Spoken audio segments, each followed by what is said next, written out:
Hare Hare.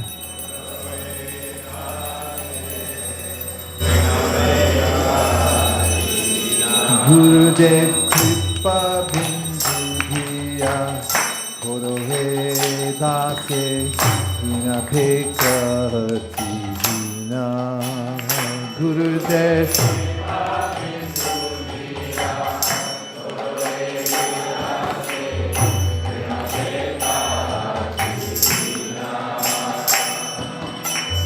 Sakala Sahane Bolodiya Koro Nijamani Sriharina Sakala Sahane Bolodiya Koro Nijamani Sriharina Sakale Saman Korite Shakati Yonata Jata Jata Sakale Sama Korite Shakati Yonata Jata Jata Tabito Gaibo Harinama Suke Aparada Behata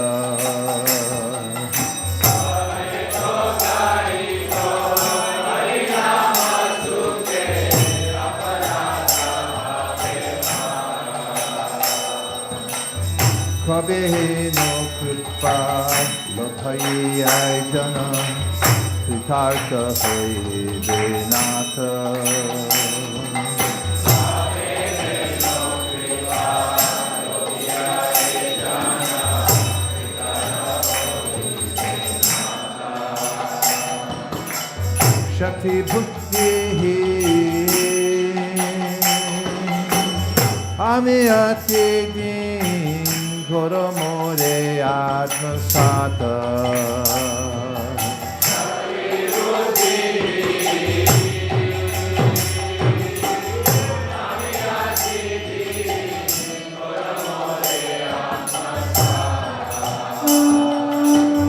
Yogyata Vichare Kichunahi Pai Tomara Karuna Sara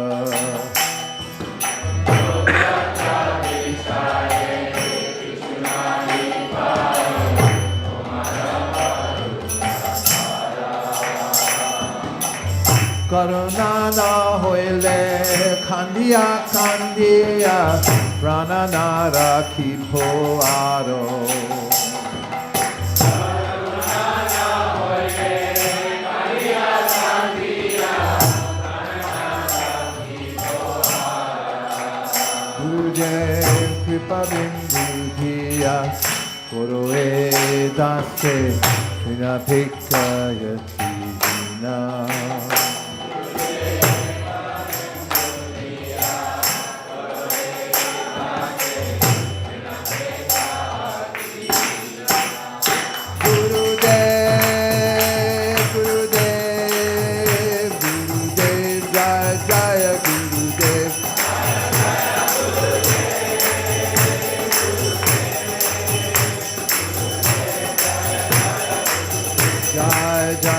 Prabhupada, Prabhupada, Prabhupada, Jaya Jaya Prabhupada.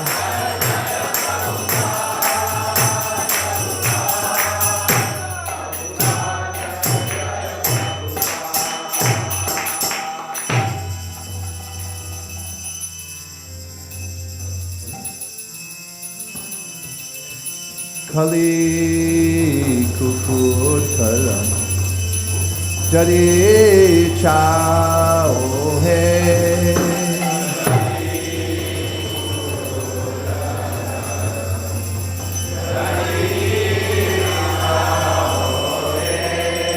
Kali Juga Pamna Kali Poina Shunda Shishachi Nandana Rao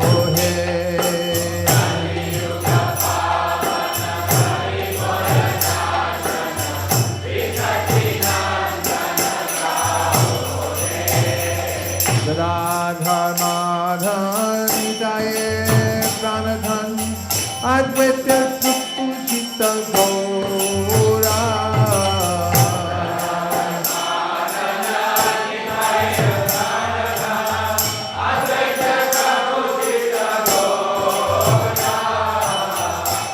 Vani Vishrambar Srinivasisha Bhakta Samua Chitta Chora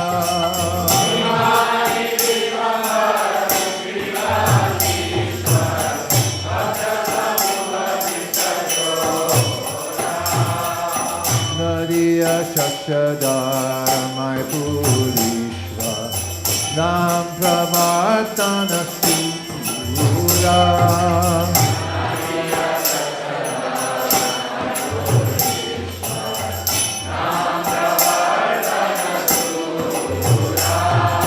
Grihidana Shikshaka Nyasi Kulanayaka Madhava Radha Bhava Pura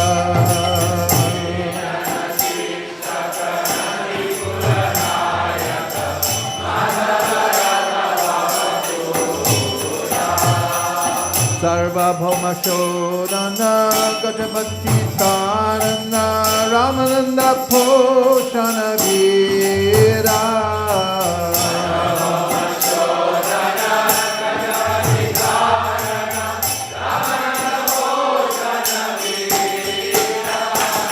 Nipananda Vardhana Sanatana Palana Haridas Morana Dhira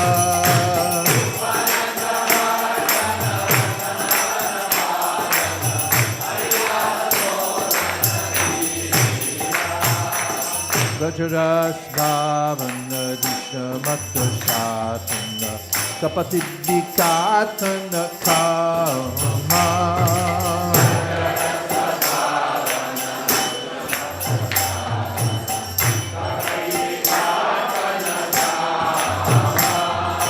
Shita Bhakta Palana Sukha Jnana Dharana Chala Bhakti Dushana Rama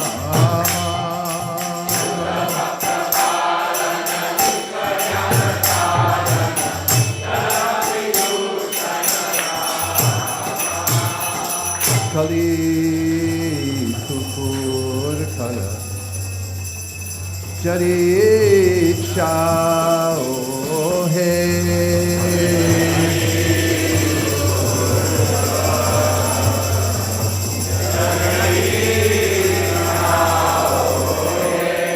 Kali Upapamana Koli Boy Nashana Shishati Nandana Tao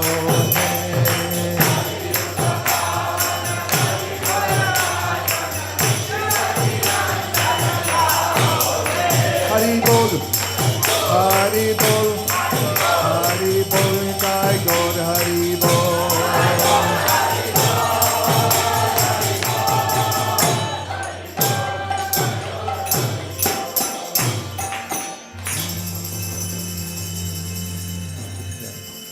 You sit, sitting, sitting.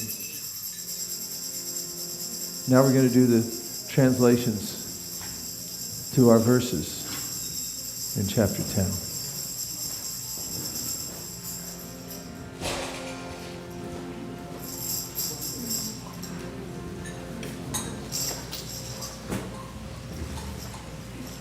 Vital. Glorification of the Supreme Personality of God is performed in the Parampara system, that it is conveyed from the spiritual master to disciple. Such glorification is relished by those no longer interested in the false temporary glorification of this cosmic manifestation.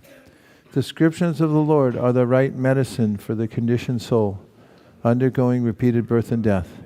Therefore, who will cease hearing such glorification of the Lord except a butcher or one who is killing his own self? Everyone's invited to join in. Because of my vow on the verge of death, I have given up even drinking water. Because I am drinking the nectar of topics about Krishna, which is flowing from the lotus mouth of your Lordship. My hunger and thirst, which are extremely difficult to bear, cannot hinder me. The Ganges emanating from the toe of Lord Vishnu purifies the three worlds, the upper, middle, and lower planetary systems. Similarly, when one asks questions about the pastimes and characteristics of Lord Vasudeva, Krishna, these rays of men are purified. The speaker or preacher, he who inquires, and the people in general who listen. Where are these translations from? Right from the Bhagavatam? Really? Can I see the book?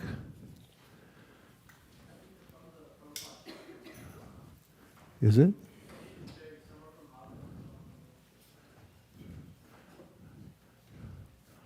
Just look up that last verse. O lotus-eyed Lord, by concentrating one's meditation on your lotus feet, which are the reservoir of all existence, and by accepting those lotus feet as the boat by which to cross the ocean of nations, one follows in the footsteps of Mahajans, great saints, sages, and devotees. By this simple process, one can cross the ocean of nations as easily as one steps over the hoofprint of a calf. And next. No translation. Someone may say that aside from devotees, one who always seeks the shelter of the Lord's lotus feet, there are those who are not devotees but who have accepted different processes for attaining salvation. What happens to them? In answer to this question, Lord Brahma and the other demigods said, O lotus-eyed Lord, although the devotees who accept severe austerities and penances to achieve the highest position may think themselves liberated, their intelligence is impure. They fall down from their position of imagined superiority because they have no regard for your lotus feet. O Lord, your transcendental name and form are not ascertained by those who merely speculate on the path of imagination. Your name, form, and attributes can be ascertained only through devotional service. Even while engaged in various activities. Can everyone repeat?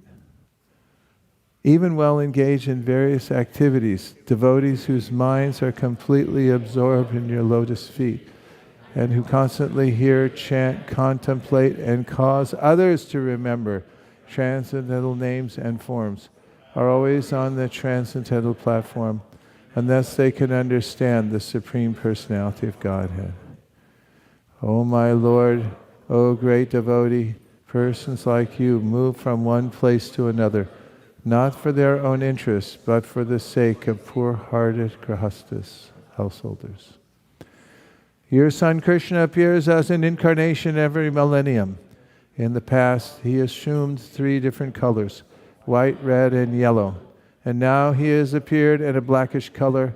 In another Dwapara Yuga, he appeared as Lord Ramachandra in the color of Shuka, a parrot. All such incarnations have now assembled in Krishna.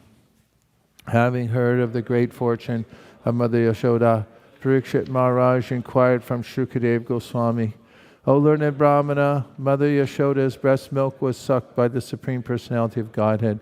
What past auspicious activities did she and Nanda Maharaj perform to achieve such perfection in ecstatic love? The Supreme Personality of Godhead, Krishna, the son of Mother Yashoda, is accessible to devotees engaged in spontaneous loving service, but he is not as easily accessible to mental speculators, to those striving for self-realization by severe austerities and penances, or to those who consider the body the same as the self. Those who are engaged in self-realization, appreciating the Brahman effulgence of the Lord, and those engaged in devotional service, accepting the Supreme Personality of Godhead as Master, as well as those who are under the clutches of Maya, thinking the Lord an ordinary person, cannot understand that certain exalted personalities, after accumulating volumes of pious activities, are now playing with the Lord in friendship as cowherd boys. Those who, even while remaining situated in their established social positions, throw away the process of speculative knowledge, and with their body, words, and mind, offer all respects to descriptions of your personality and activities, dedicating their lives to these narrations, which are vibrated by you personally and by your pure devotees. certainly conquer your lordship, although you are otherwise unconquerable by anyone within the three worlds. My dear Lord, devotional service unto you is the best path for self-realization. If someone gives up that path and engages in the cultivation of speculative knowledge, he will simply undergo a troublesome process and will not achieve his desired result. As a person who beats an empty husk of wheat cannot get grain, one who simply speculates cannot achieve self-realization. His only gain is trouble. My dear Lord, one who earnestly waits for you to bestow your causeless mercy upon him, all the while patiently suffering the reactions of his past misdeeds, and offering your respectful obeisances within his heart, words and body, is surely eligible for liberation, for it has become his rightful claim. My Lord, if one is favored by even a slight trace of the mercy of your lotus feet, he can understand the greatness of your personality. But those who speculate to understand the Supreme Personality of Godhead are unable to know you, even though they continue to study the Vedas for many years. For those who have accepted the boat of the lotus feet of the Lord, who is the shelter of the cosmic manifestation, and is famous as Murari, the enemy of the Mura demon, the ocean of the material world is like the water contained in a calf's hoofprint. Their goal is Parampadam, Vaikuntha, the place where there are no material miseries, not the place where there is danger at every step. It is the duty of every living being to perform welfare activities for the benefit of others with his life, wealth, intelligence, and words. Persons who constantly direct their lust, anger, fear, protective affection, feeling of impersonal oneness, or friendship toward Lord Hari are sure to become same. Nectar of your words and the descriptions of your activities are the life and soul of those suffering in this material world. These narrations, transmitted by learned sages, eradicate one's sinful reactions and bestow good fortune upon whoever hears them. These narrations are broadcast all over the world and are filled with spiritual power. Certainly those who spread the message of Godhead are most magnificent. Shukadeva Goswami said, the status of powerful controllers is not harmed by any apparently audacious transgression of morality we may see in them, for they are just like fire, which devours everything fed into it and remains unpolluted. Anyone who faithfully hears or describes with playful affairs the young gopis of Vrindavan will attain the Lord's pure devotional service. Thus he will quickly become sober and conquer lust, the disease of the heart. O lotus-eyed one, great souls like Lord Shiva hanker to bathe in the dust of your lotus feet and thereby destroy their ignorance. Can't obtain your mercy, I shall simply give up my vital force, which shall have become weak from the severe penances I will perform. Then after hundreds of lifetimes of endeavor, I may obtain your mercy. Who am I? A sinful poor friend of a Brahmana. And who is Krishna, the Supreme Personality of Godhead, full in 6 opulences? Nonetheless, he has embraced me with his 2 arms. Rendering devotional service to me qualifies any living being for eternal life. But by your good fortune, you have developed a special loving attitude toward me, by which you have obtained me.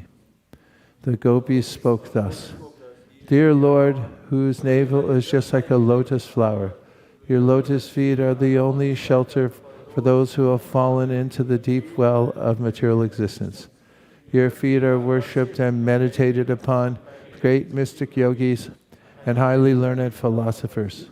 We wish that those lotus feet may be awakened within our hearts, although we are only ordinary persons engaged in household affairs.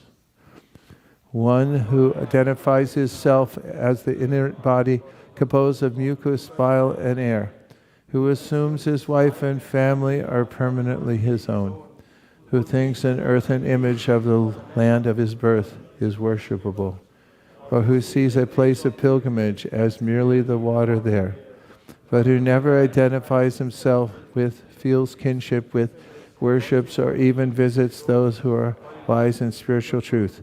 Such a person is no better than a cow or an ass. The personality of Godhead said, if I especially favor someone, I gradually deprive him of his wealth. Then the relatives and friends of such a poverty-stricken man abandon him. In this way, he suffers one distress after another. Lord Sri Krishna is he who is known as Janadivasa, the ultimate resort of all living entities, and who is also known as Devaki Nandan or Yashoda Nandan, the son of Devaki and Yashoda. He is the guide of the Yadu dynasty, and with his mighty arms he kills everything inauspicious, as well as every man who is impious. By his presence he destroys all things inauspicious for all living entities, moving and inert. His blissful smiling face always increases the lusty desires of the gopis of Vrindavan. May he be all glorious and happy.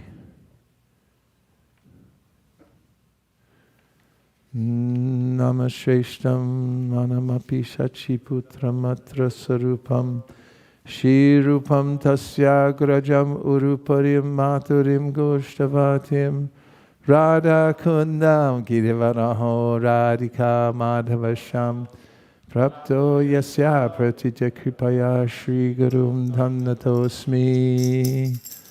Go back to the first one, please. Chariya Vaishnava Seva Nistar Payeche Keva.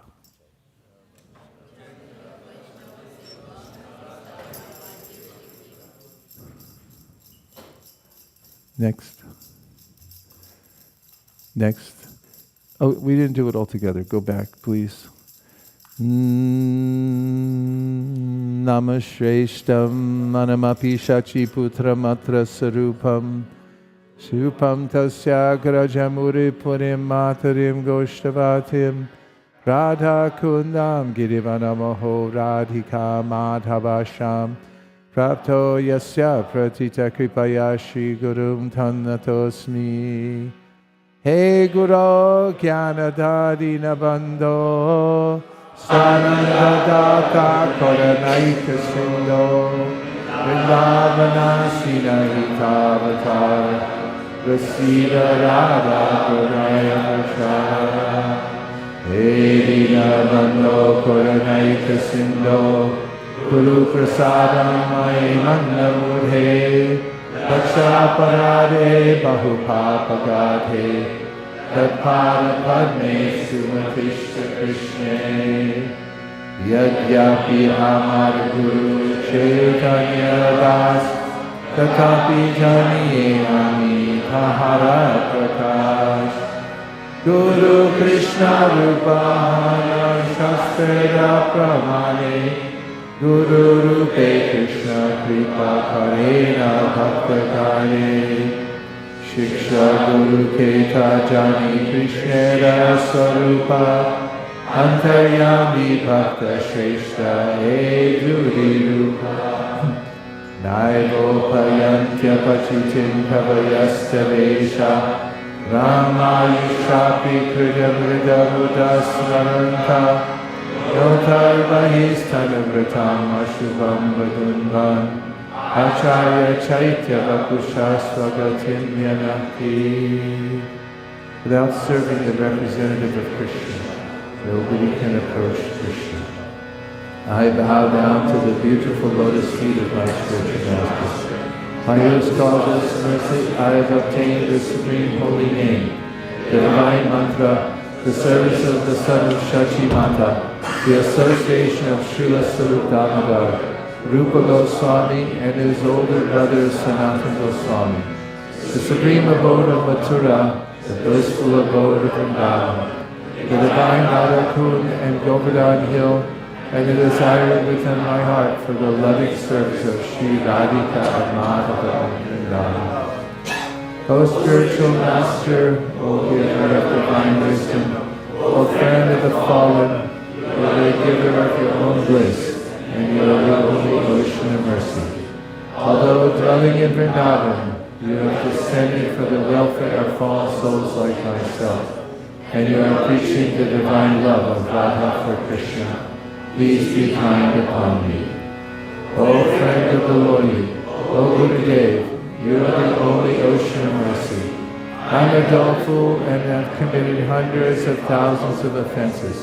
I have fallen into a dense myriad of sins. Therefore grace me with your mercy, so that my mind may be fixed on your lotus feet and on Sri Krishna. Although I know that my spiritual master is a servitor of Sri Chaitanya, I know him also as a plenary manifestation of the Lord. A servant of Sri Chaitanya, Krishna Chaitanya. Therefore the spiritual master cannot be other than a servant of Lord Chaitanya. The spiritual master's eternal occupation is to expand the service of the Lord by training disciples in a service attitude. According to the deliberate opinion of all revealed scriptures, the spiritual master is known different from Krishna. The Lord in the form of the spiritual master delivers his devotees. The relationship of a disciple of the spiritual master is as good as his relationship with the Supreme Lord. Spiritual masters always represent themselves as the humblest servitors of the personality of God. But the disciple must look upon the spiritual master as a manifested representation of Krishna. One should know the instructing spiritual master to be the personality of Krishna. Lord Krishna manifests himself as the Supersoul and is the greatest devotee of the Lord. The initiating spiritual master is a personal manifestation of Srila Madan Madhan Vigraha, whereas the instructing spiritual master is a personal representative of Srila Govinda Vigraha. O my Lord, transcendental poets and experts in spiritual science could not fully express their indebtedness to you, even if they were endowed with the prolonged lifetime of Brahma. For you appear in two features, externally as the Acharya and internally as the Supersoul, to deliver the embodied living being by directing him how to come to you. The lotus feet of our spiritual master are the only way that others can attain pure devotional service. I bow to his lotus feet with great awe and reverence. By his grace one can cross the ocean of material suffering and obtain the mercy of Krishna.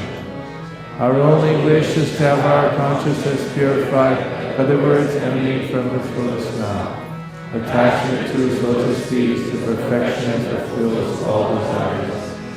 It opens my darkened eyes and fills our heart with transcendental knowledge. My Lord, birth after birth, from him ecstatic craven emanates, by him ignorance destroyed, the Vedic scriptures sing his character. Our spiritual master is the ocean of mercy, the friend of the poor, and the Lord and master of the devotees.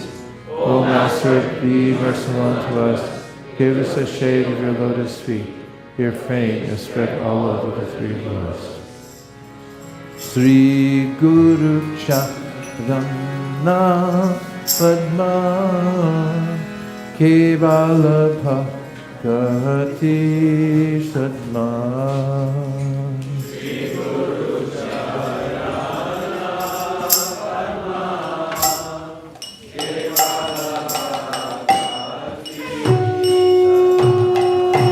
Bando mui savadana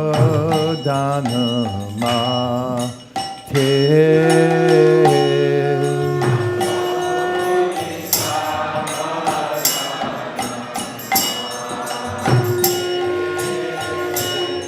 jahara prasare bhai bhavato Vijay.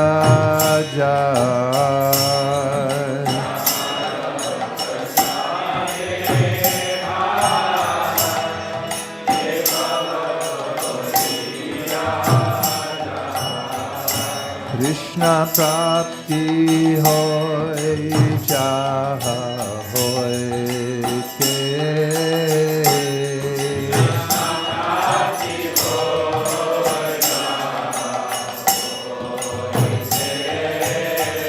Krishna prapti hoy jaha hoy se.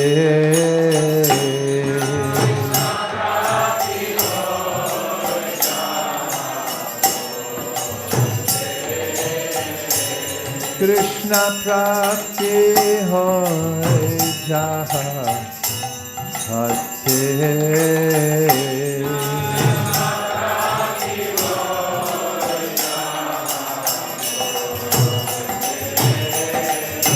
Guru mukha padma vakya chitte te koriya oikya.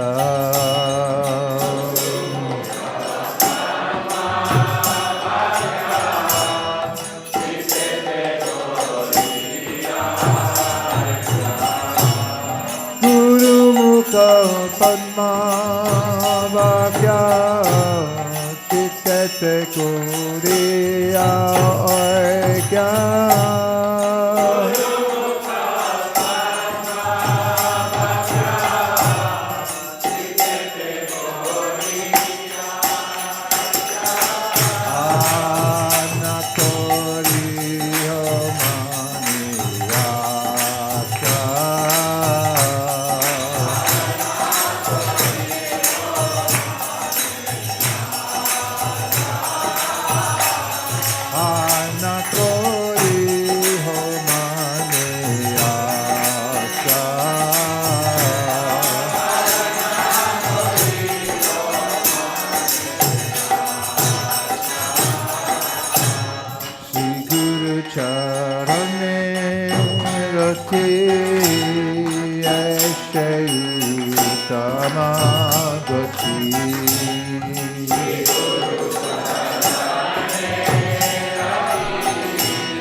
Janane rade este utamagate.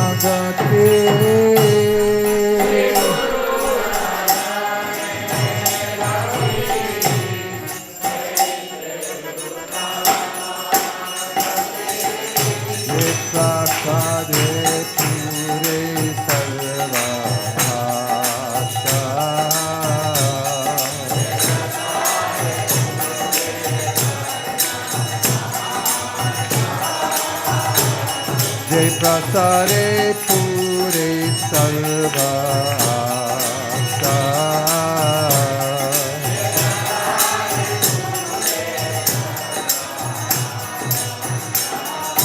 Sakudan diloje janne janne babu se.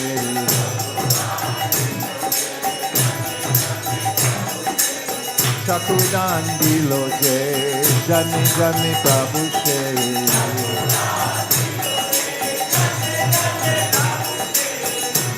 Janre pokashito,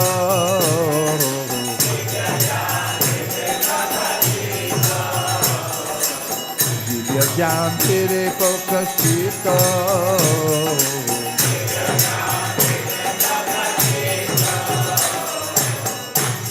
Prema bhakti jaha hoite, avidya vinasa jate.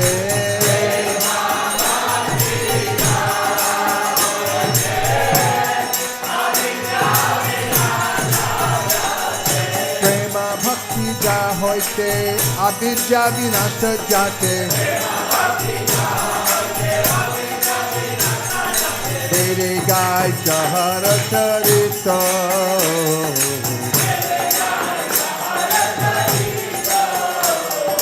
Dere gai jahara charito.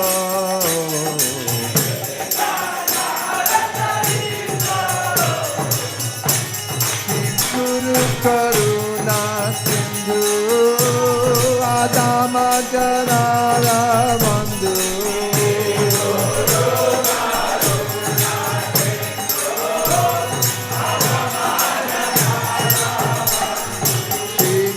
Karuna Sindhu Adamanjanara Mandu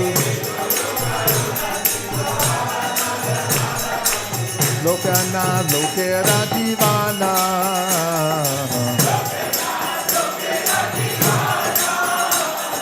Lokana Lokera Divana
Jaya Prabhupada, Prabhupada, Prabhupada, Jaya Prabhupada.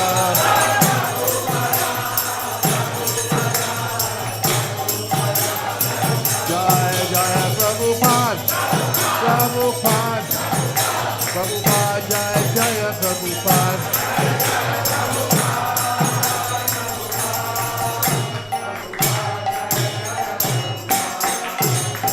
Namah Om Vishnupadaya Krishna Prestaya Bhutale Vimate Bhakti Vedanta Swami Nityanamine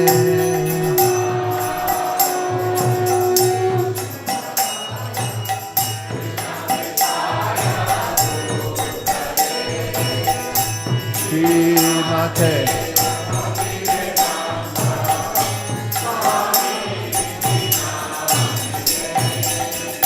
Namaste Saraswate Deve Gauravani Pracharine Nirvishesha Shunyavadi Pachacharishakarine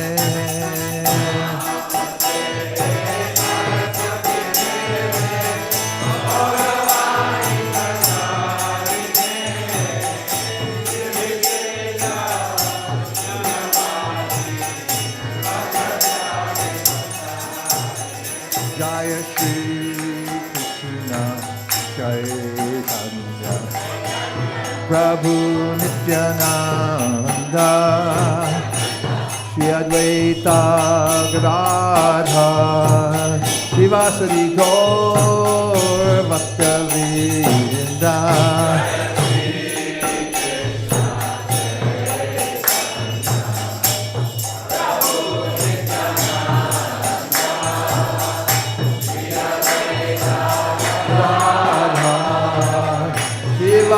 Sari Gaur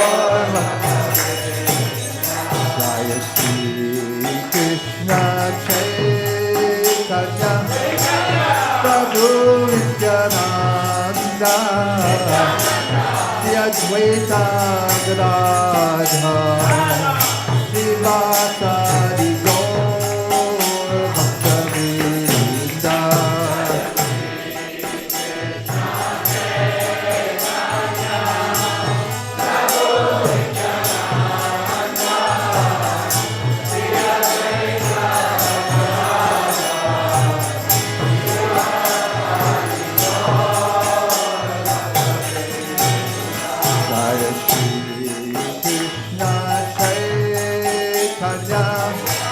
Prabhu Nityananda Shri Advaita Gadadhar Srivasadi Gaur Bhakta-vrinda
Krishna Krishna Hare Hare Hare Rama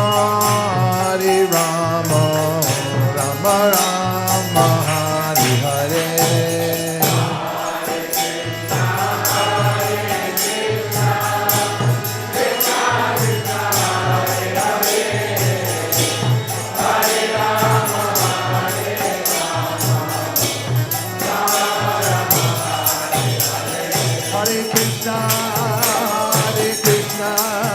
Krishna Krishna Hare Hare Hare Rama Rama Rama Hare Hare Krishna, Rama Rama, Hare Hare, Hare Rama,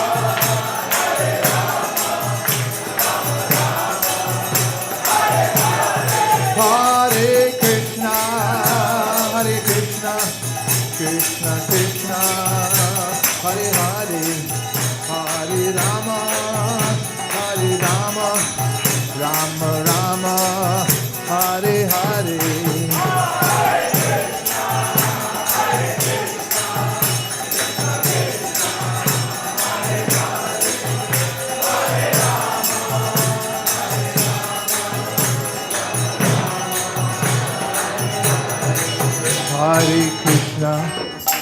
Hare Krishna, Krishna Krishna, Hare Hare, Hare Rama, Rama Rama, Hare Hare, Hare Krishna, Krishna Krishna, Hare Hare, Hare Rama, Rama,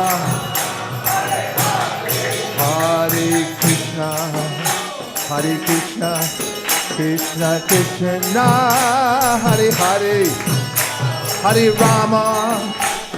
Rama, Rama Rama, Hare Hare, Hare Krishna,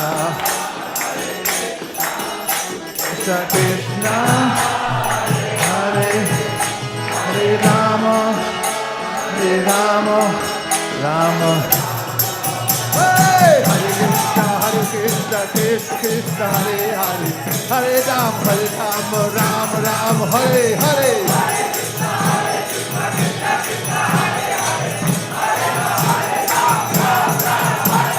Hare Krishna, Krishna, Hare Hare, Hare Rama, Rama, Hare Hare.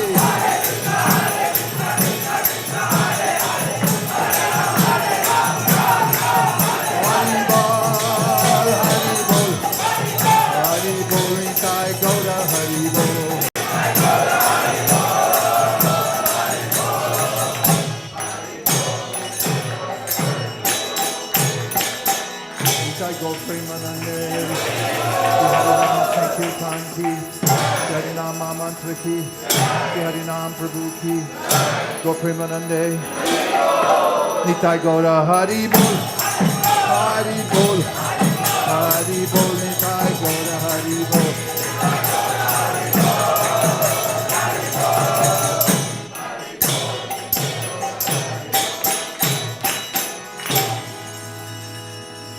Jai Om Vishnupad Paramhamsa Riraja Kacharya Shtotara Shata Shishimad Srila A.C. Bhaktivedanta Swami Maharaj Srila Prabhupada Ki Jai Jai Om Vishnupad Paramahamsa Riraja Kacharya Shtotara Shata Shishimad Srila Bhaktisiddhanta Saraswati Goswami Maharaj Ki Jai Ananta Koti Vaishnavani Ki Jai Namacharya Shlahari Thakur ki jai. Prem se kaho Shri Krishna Chaitanya Prabhu Nityananda Shri Advaita Gadadhara Shivasari Gaur Bhaktivinoda ki jai. Shri Shri Radha Krishna Gopinath Shamakund Radhakund Giri Govardhan ki jai. Shri Vrindavan Dham ki jai. Shri Mayapur Dham ki jai. Shri Jagannath Puri Dham ki jai. Tulsi Devi Bhakti Devi ki jai. Jamuna Devi Ganga Devi ki jai. Sambeta Bhaktivinoda ki jai. All glories to some devotees. All glories to some devotees. All glories to some devotees. Gaur Premanande Haribol.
Jaya Radha Madhava Jaya Kunja Bihari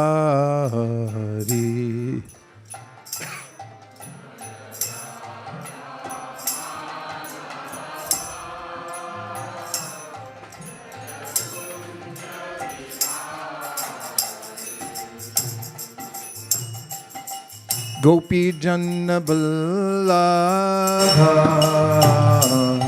Jaya Girivardhari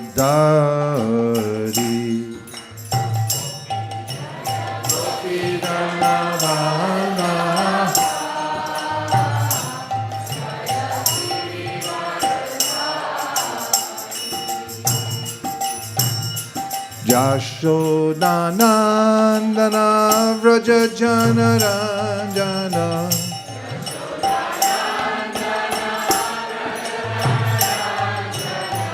Yashodanandana Vraja Janaranjana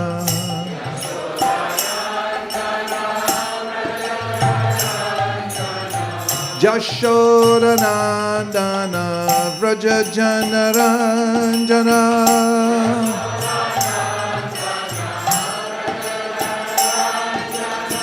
Yashodanandana Vraja Janaranjana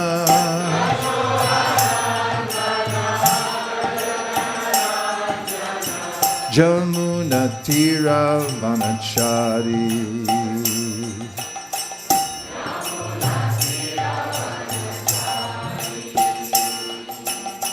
Jamuna Tira Vanachari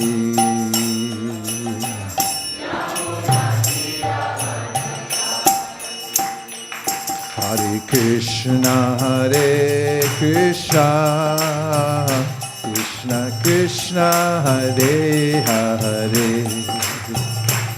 Hare Rama Rama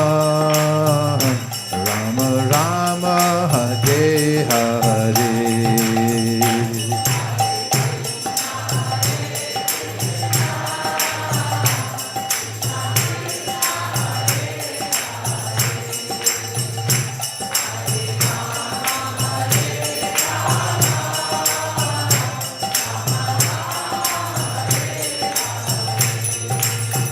Hare Krishna Krishna Krishna Hare Hare Hare Rama Rama Rama Hare Hare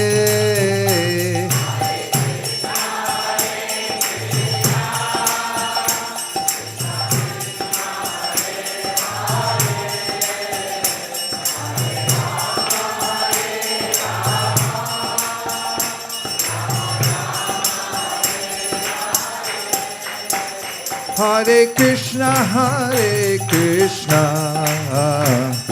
Krishna Hare Hare Hare Rama Rama Rama Hare Hare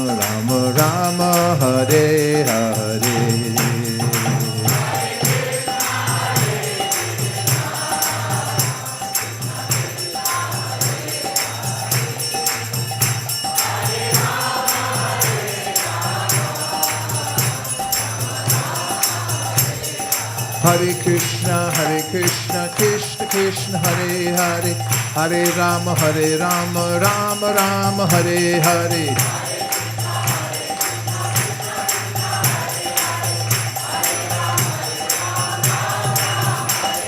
Hare Krishna Krishna Krishna Hare Hare Hare Rama Rama Rama Hare Hare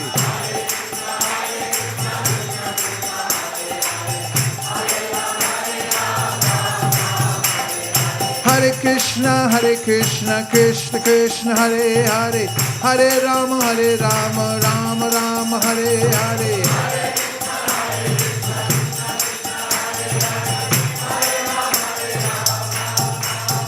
Hare Krishna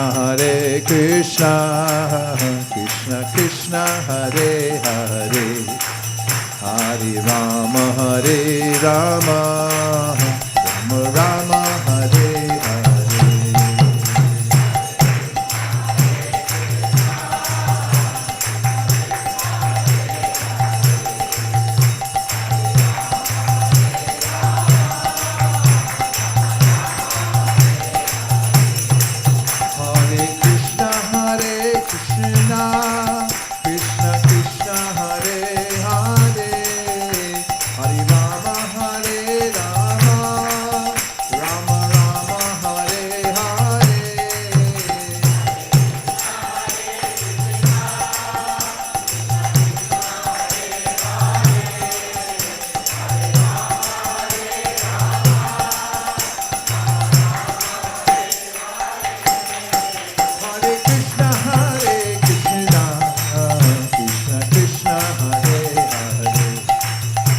Hare Rama, Hare Rama, Rama Rama, Hare Hare.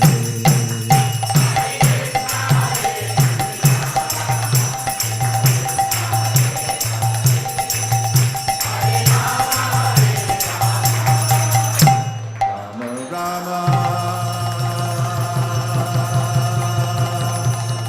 Hare Hare. Go Premanande, Nitai Gaura Hari Bol, Hari Bol, Hari Bol, Nitai Gaura Hari Bol.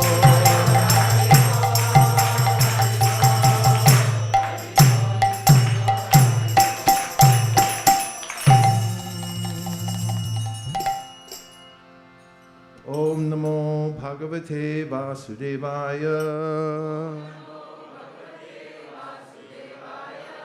Om Namo Bhagavate Vasudevaya. Om Namo Bhagavate Vasudevaya. Narayanam Namaskritya Naram Chaiva Narottamam Devim Saraswatim Vyasam Tato Jayam Udiraye Tasmadekena Manasa Bhagavan Sattvatam Pati Shotavya Kirtitavyascha Yeya Pujascha Nityada. Today, we're reading from Srimad Bhagavatam, Canto 4, Chapter 8. Dhruva Maharaj leaves home, and we're at text number 59 and 60. And the translation is as follows. Anyone who thus engages in the devotional service of the Lord seriously and sincerely with his mind, words, and body, and who is fixed in the activities of the prescribed devotional methods, is blessed by the Lord according to his desire. If a devotee desires material religiosity, economic development, sense gratification, or liberation from the material world, he is rewarded these results. And the following are the word for word. I'll say, please repeat. Evam, thus, kayena, by the body, manasa, by the mind, vachasa, by the words, cha, also, manakatam, simply by thinking of the Lord, paricharyamanaha, engaged in the devotional service. Bhagavan, the Supreme Personality of Godhead. Bhaktimat, according to the regulative principles of devotional service. Paricharyaya, by worshiping the Lord. Pumsam, of the devotee. Amayinam, one who is sincere and serious. Samyak, perfectly. Bhajatam, engaged in devotional service. Bhavavardhanaha, the Lord who increases the ecstasy of the devotee. Sreyaha, ultimate goal. Dishati, bestows. Abhimatam, desire, yet, as they are. Dharma adishu, regarding spiritual life and economic development. Dehinam, of the conditioned souls. We'll say the translation again together. Anyone who thus engages in the devotional service of the Lord, seriously and sincerely, with his mind, words, and body, and who is fixed in the activities of the prescribed devotional methods, is blessed by the Lord according to his desire. If a devotee desires material religiosity, economic development, sense gratification, or liberation from this world. He is awarded these results. Purport: devotional service is so potent that one who renders devotional service can receive whatever he likes as a benediction from the Supreme Personality of Godhead. The conditioned souls are very much attached to the material world, and thus by performing religious rites, they want the material benefits known as dharma and artha. Evam kayena manasa vachasa cha manogatam paricharyamano bhagavan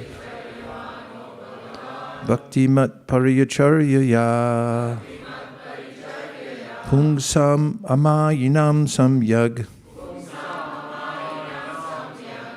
vajatam bhavavardhanaha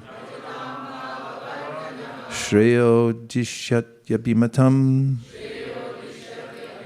yadharma dishu dehinam. A couple devotees, please chant. Evam kayena manasa vachasa cha manogatam paricharyamano bhagavan bhaktimat paricharyaya pumsamamayinam samyak samainam samyak bhajatam bhavavardhana shreyo dishatyabhimatam yadharmadishu dehinam. Vaishnavis.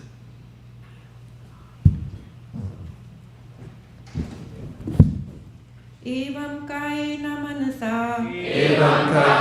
manasa vachasa cha manogatam paricharyamano bhagavan bhaktimat paricharyaya pumsamamaniyam samyak bhajatam bhavavardhanaha shreyo dishatyabhimatam yadharmadishu dehinam. Again, anyone who thus engages in the devotional service of the Lord seriously and sincerely with his mind, words, and body, and who is fixed in the activities of the prescribed devotional methods, is blessed by the Lord according to his desire. If a devotee desires material religiosity, economic development, sense gratification, or liberation from the material world, he is awarded these results. Devotional service is so potent that one who renders devotional service can receive whatever he likes as a benediction from the Supreme Personality of Godhead. The conditioned souls are very much attached to the material world, and thus by performing religious rites, they want the material benefits known as dharma and artha. I offer my humble obeisances to His Divine Grace, A.C. Bhaktivedanta Swami Prabhupada, to the previous acharyas, and to all the assembled devotees. Vansha kalpatarubhascha kripa sindhabevascha patitanam bhavanibhyo vaishnavebhyo namo namaha. These are instructions that Narada is giving to Dhruva, who, as a very young prince, left home out of frustration and anger to go to receive benedictions from the Supreme Personality of Godhead, because he had deep desire in his heart to get revenge. And on the way to his destination, although he had a destination in mind, other than the fact that there was a possibility for him, by the mercy of the Supreme Personality of Godhead, as instructed by his mother, to receive a benediction from the Lord, to overcome his current problem, which was that he was being denied the affection of his father in lieu of another sibling who was a half-brother. And he knew what he wanted, and he had a vague idea about how to get it. Then, by the Lord's arrangement, even though his desire was tilted towards material desire, that is, to achieve something for himself, Krishna interceded in his life by sending Narada Muni. Srila Prabhupada describes how Narada Muni had overheard the conversation that Dhruva had with his mother, indicating that he should take shelter of Krishna, and that yogis go to the forest to do so. That's the extent of her instructions. How could have Narada overheard that conversation? As Krishna says in the Bhagavad Gita, Vedaham samititani vartamanani charjuna bhavishani chabhutani mam tu vedana kaschana. He said, I know everyone and I know everything. And Krishna, who's the super soul within everyone's heart, Ishvara sarvabhutanam hrideshara junatistiti brahmayan sarvabhutani yantra rudrani maya, is directing every living being. And he can inform one, he can inform how to achieve him. What's more, when he perceives that someone has a sincere desire in his heart, albeit a material desire, tinged with material desire, as this was Dhruva's, that he can make an arrangement for such a person to meet a devotee. In his teachings, Lord Chaitanya's teachings to Sanatana Goswami, he describes how devotees, sadhus, they're called sadhu vaidya. Sadhu is one who's deeply absorbed in the practice of Krishna consciousness, as we hear here, bhakti mat. They're aligned, fixed in the process of hearing and chanting and remembering Krishna. And Chaitanya Mahaprabhu told Sanatana Goswami, such devotees are sadhu vaidya. A vaidya means a doctor. And they carry with them upadesh, good advice, and also mantra. Mantra and upadesh. That's what they have in their little satchel that they carry around with them. The quintessential look of a doctor, you can tell it's a doctor even if he's selling cigarettes on television. They don't do that anymore. You guys missed that era. They wear a white lab coat and a stethoscope around their neck. That's the look of a doctor. Or that's what people accept. Oh, must be a doctor. He's got a stethoscope around his neck. But the sadhu vaidya, they have a bead bag around their neck. Some neck beads. And Krishna makes an arrangement.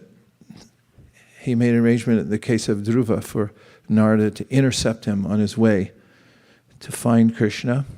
On his own, it would be very difficult, but he received testing by Narada, who told him, maybe you just go home and tolerate, and you have to learn how to deal with each kind of living entity. Who those superiors offer obeisances, those who are equals make friends, those who are inferior, you give them mercy. And Dhruva said, yeah, no, thanks, but I got to go. I'm going to find God and receive the benediction. So Narada gives him instruction, but as we see here, although Dhruva can't understand it yet, he's giving him an instruction that Krishna will fulfill any desire that you have. And that is understood by those who are mature in devotional service. Because in the beginning, although one may have a desire for devotional service, one may also have other desires to be fulfilled. Lord Chaitanya Mahaprabhu then says, na dhanam na janam na sundarim kavitam bha jagadishe kamaye Mama janmani janmani shvare bhavatad bhakti rahaitu kitwai. This is a description of devotees coming to awareness that although I have other desires to fulfill from the Lord, I would rather not have them. I would like to put them aside and only ask Krishna for pure devotional service, life after life, which means that the devotee doesn't even desire liberation. And Krishna says in the Bhagavad Gita, Ye yatamam prapadyante tamstataiva bhajamyaham mamavartante manusya partasarvashaha. That however a living entity approaches me, I reward that person. He's fully capable of doing that. And our relationship with Krishna then becomes dynamic. It doesn't become dynamic, it always is. But when we realize that we have responsibility in the relationship, Krishna is fully capable and always ready to fulfill our desires. But then we may become self-aware, self-examining, and seeing what actually do I want. Because if I want something that everybody else has, which is proven to be futile in the end, then maybe it's not a great idea. If everybody else wants it in the world and they're ending up unfulfilled, then why should I ask for that? In fact, that's an admonition given by many of the great teachers of bhakti. Rishabhadeva said, Nayam dehu deha bhajam nirloke kashtan kamam arhate vidbhujamye tapo divyam putrake yena sattvam shudyad yasmad brahma saukyam tvanantam. Which is, starting with, he said, observe other entities around you and see what they're after. He starts at a kind of very startling level. Let's just go examine the pigs. Not pigs in Iowa, but pigs in India. And notice that they keep their nose to the ground, and they don't like to be separated from whatever's on the ground.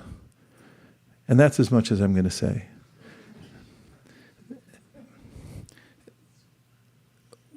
How could one give an example of an entity with a baser desire than that?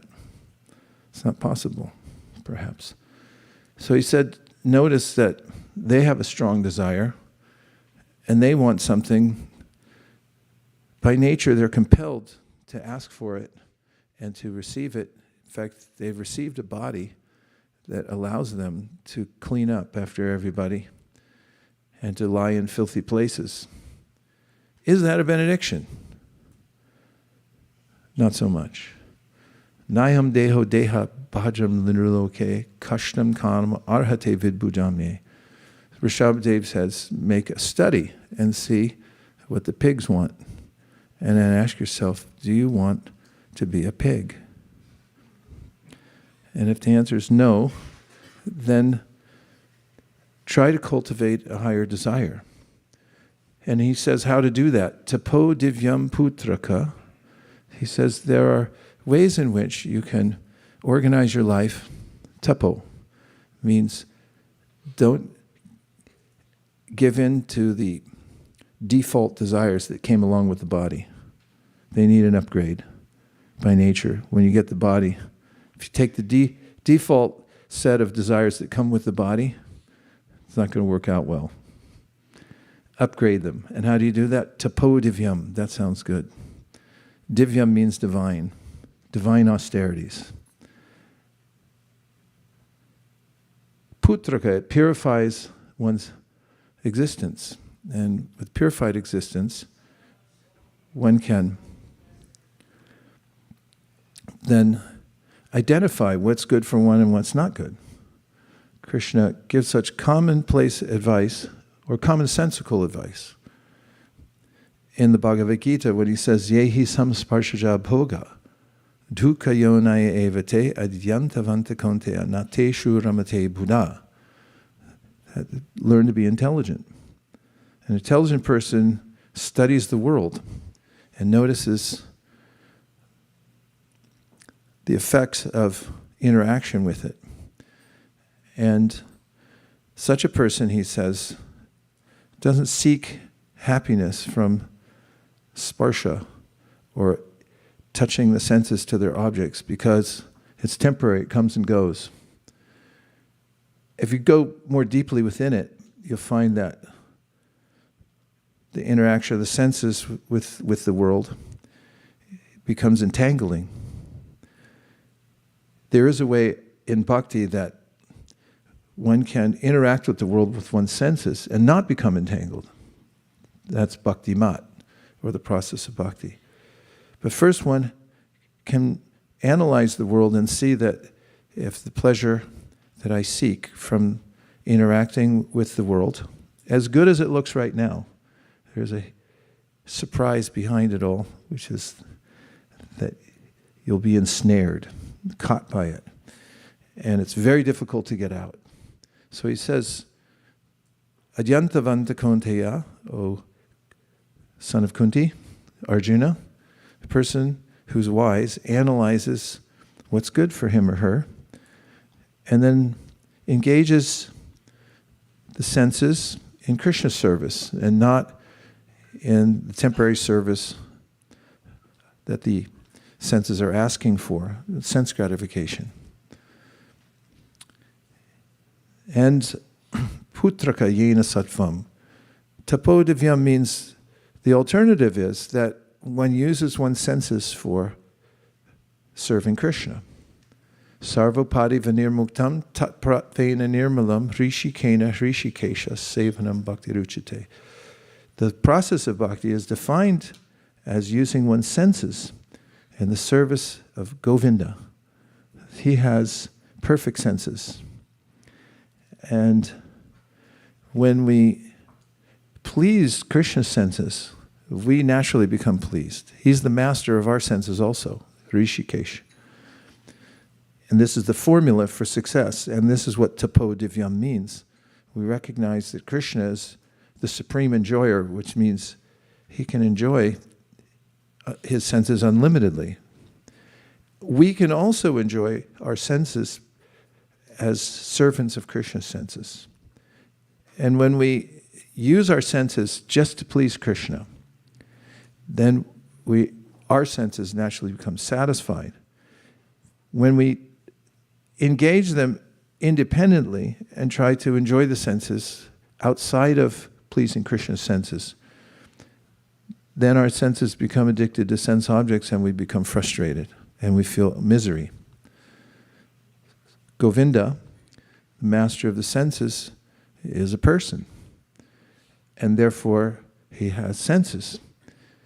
And there are ways in devotional service that we can please his senses.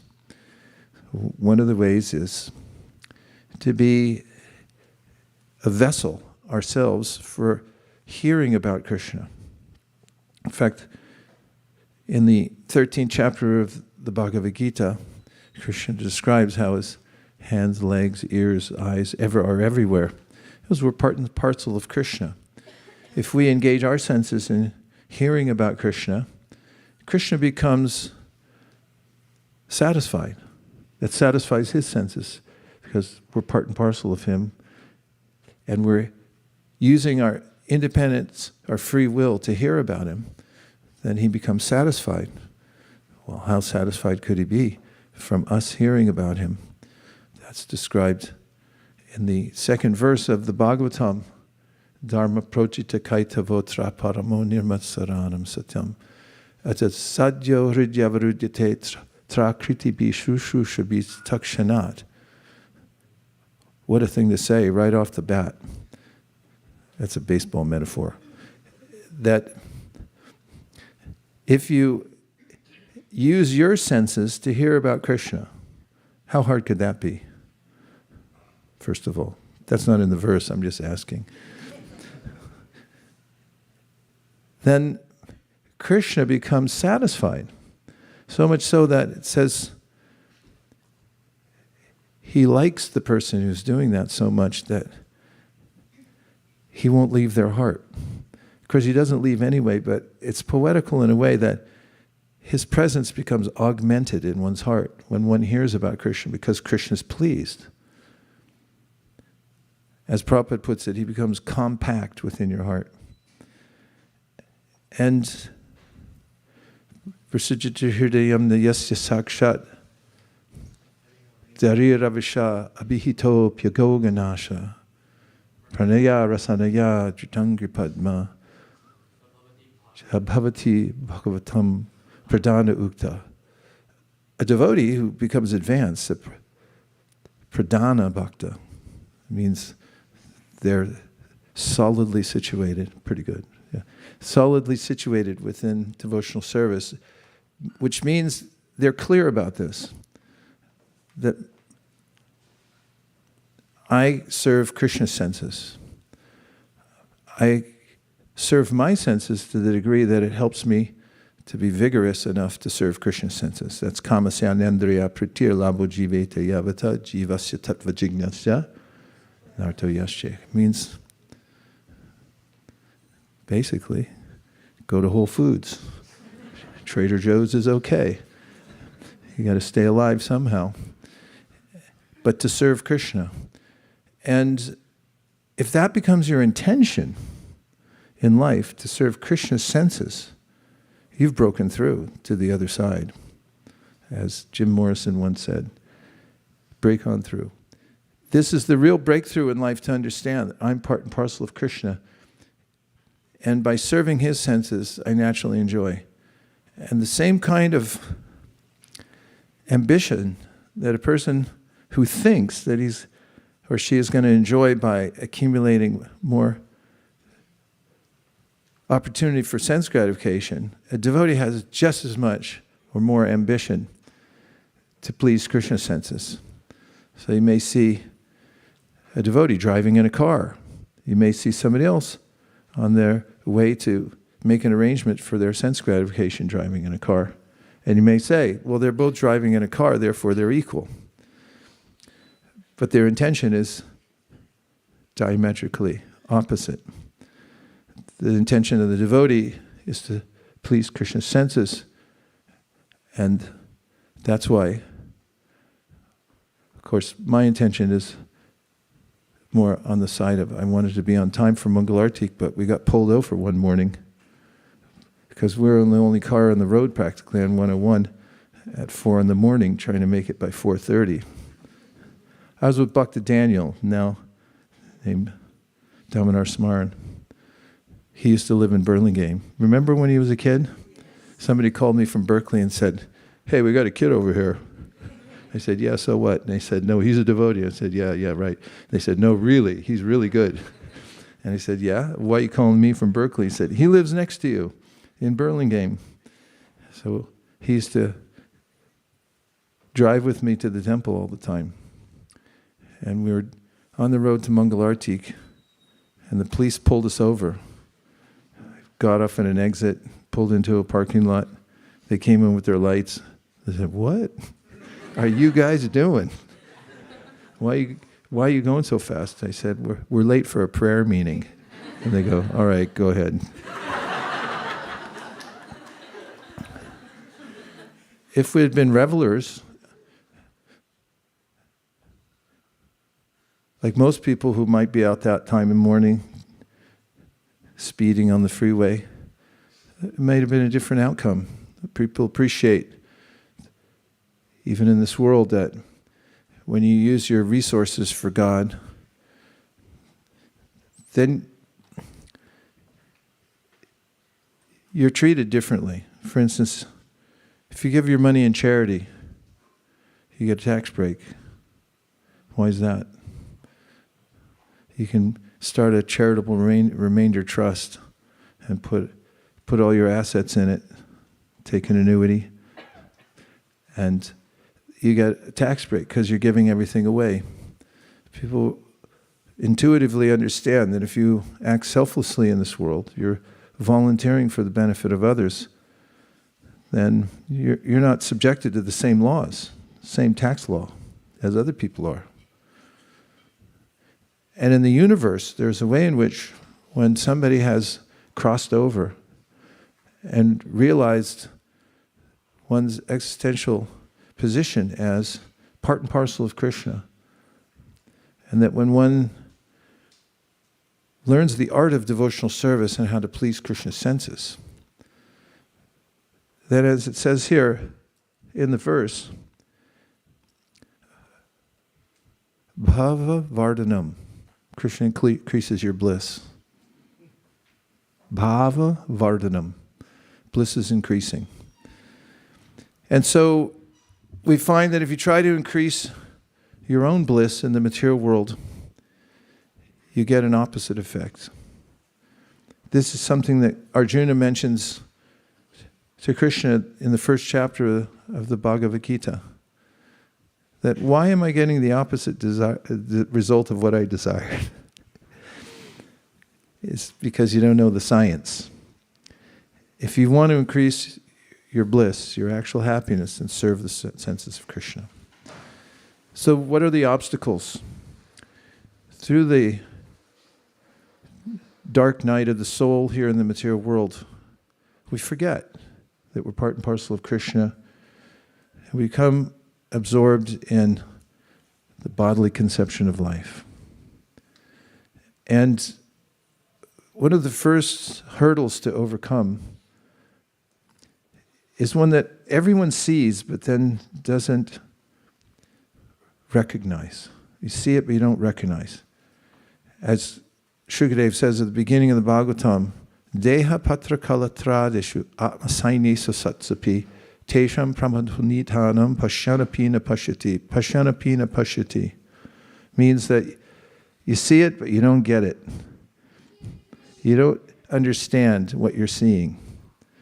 And that is that all the attachments that you have to the material world, attachments means you're trying to control them and keep them in place because that's your identity. They're causing you great anxiety. And one has to learn to see one's position in this world, that I'm a servant of Krishna. And the first obstacle is this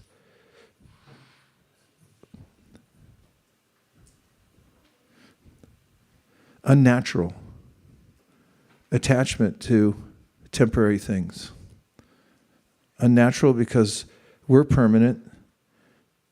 Everything else is not in this world. And when I get attached to things that aren't going to go along with me, I got a problem. And so the first lesson is to know the categories of the world, what to be attached to and what not to be attached to. That requires intelligence in the mode of goodness. What to do and what not to do. In passion, you get it reversed. And in ignorance, you don't know anything. So you have to come to the mode of goodness, purify your intelligence, and understand that being attached to temporary things in this world causes my misery. And then there's a phenomena of fear. That will this really work? And is Krishna really my friend? And then there's anger. It's the kind of anger that people who sometimes lose cognition of who they are express towards a doctor who's trying to save them. In many cases, people have been in a diabetic coma and then are given a shot of insulin. When they're awakening, they're in a liminal state and they try to attack the doctor. Because they just see someone there and they don't know who they are. And they accuse the person, oh, you're attacking me. What are you doing with that? implement in your hand. And when one's waking up from the dream of the material world, the stupor, being in a stupor. How's that spelled? S-T-U? Is it just one P? Can you look it up? Doesn't sound good though, does it? I mean, people try to induce those by drinking things that you can ignite, but don't do that. We're already in a stupor. What is it? 1P, and what does it mean? Where does it come from? For our daily word, we're behind in our research. Stupor is a noun which is from the late 14th century. In medicine, it can mean insensibility or numbness, and it's also a state of amazement. It's from Latin stupor, which is also, from stupere, which means to be stunned. Stunned. So waking up from the material dream, we may notice that we're inordinately attached to matter. And even when we don't want it anymore, and we realize Veda dukhatmakam kamams, it leads to misery. It's still like, yeah, but I still can't let it go. Let go, I can't. Prabhupada gave the example once of monkey trap. We put a pot with a thin neck, and then you put these nuts at the bottom, and the monkey puts his hand in the pot, grabs the nut, now it's too big to pull his fist out. And he'll scream, and you go like, well, just let go of the nut. It's like, Murr. And so that's attachment to the material world. That's troublesome and it hurts. And then there's fear that what if I let go and I don't get anything? And therefore we need coaching from those who are apparently doing better than we are and who are not enamored of the material world. And they say, look, see, I'm not holding on to anything and I'm okay. It takes a lot of convincing to talk a dog off a meat wagon. And then there's anger from coming out of the stupor and accusing everybody that you put me in this stupor. And maybe not. Maybe it's genetically you have diabetes and you went into a coma. And somebody's trying to help you coming out, but you don't recognize it yet. Vita, raga, bhaya, krodha. And when we're able to come out of these various conditions, unreasonable conditions, unnatural conditions, and come to a conclusion that my only purpose in life is to use my senses in the service of Krishna. Hearing and chanting, you can use your tongue. Atashi Krishna Namadi, Nabhaved Grayamindre, Sevamukhi Jivado, Swayameva Spratyada. It's recommended. You can serve God by your tongue if you just use your tongue to chant His names and speak about Him. That can be tested. And then there are other ways in which to engage the senses. And gradually, that inordinate connection to the material world, unnatural connection, is purged from one's heart, the desire. And one, at the same time, becomes positively engaged in devotional service. That's the power, the potency of devotional service is that there's a pull, a strong attraction. Once one's able to get enough traction in devotional service, enough momentum in devotional service, one rises above the false attachments in the material world. Mam chayo vyabhicharina bhakti yogena sevate sagunan samvitityaitan ramabhuya yakalpate. If Krishna says, if you just keep it up, little jiva, you're going to rise above all this. And you're going to come to the happy state that you're meant to be in. The state of spiritual happiness. It's all possible. So this information is important. It's here given in context that we can understand, people we can relate to, and those and that we can also emulate. So wherever we are, and whatever situation we're in now, if we take this advice that's being given by Narada to follow the bhakti mat, be fixed in the process of bhakti, even if one has some ulterior motive, or still has raga, attachment, bhaya, fear. What if I'm actually evolved from chemicals and none of this matters? Or I'm a brain in a petri dish? Or what if God actually hates me and he wants to smite me? And all these, they gradually diminish, Krishna says. And he says, don't worry, you can overcome all these by the process of devotional service. Bahuval jnana tapasa. He says, so many people have overcome these. Bahuval jnana tapasa, by having knowledge and divine austerity. Now we'll take a few reflections, expand the conversation. Yes.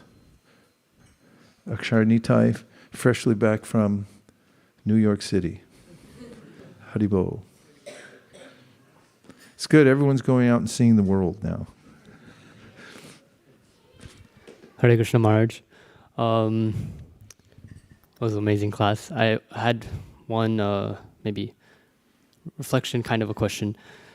When you quoted the Veda Dukhatmakam Kaman, you also started talking about how one can come to the realization that I only want to serve Krishna. That realization may not necessarily be completely assimilated, and so it may be flickering. And so how does one make sure that he doesn't jump too far ahead and get yanked back by his own attachments? Well, you will get yanked back by your own attachments. And that's a revelation. Part of the revelation is that my involvement with sense gratification is serious business. It's not a plaything, Prabhupada says. It's if you mess around, even and especially after you have knowledge and you mess around and you tempt fate, you can find yourself in serious entrapment in the material world. So then you can increase your desire that next time I'm not going to do that. Or you can be bhakti mat and lean into the process of hearing more and be fortified and not do that. It's a smarter way to conduct oneself. It's more dignified also, ultimately. Although Krishna says anyone who has an intention for devotional service, even if they fall on the path of devotional service, they're still dignified because they're still trying. But a direct route is get it together and really try to not get diverted. And because sense gratification is all pervasive, if one finds oneself challenged by it, then you know what to do. It's come back to the processes that liberate you from the obligation to be like a pig. Pigs don't chant Hare Krishna, except for Raha. Pigs just keep their nose to the ground. They're forced to do that for a whole lifetime at least, to keep their nose on the ground. And you can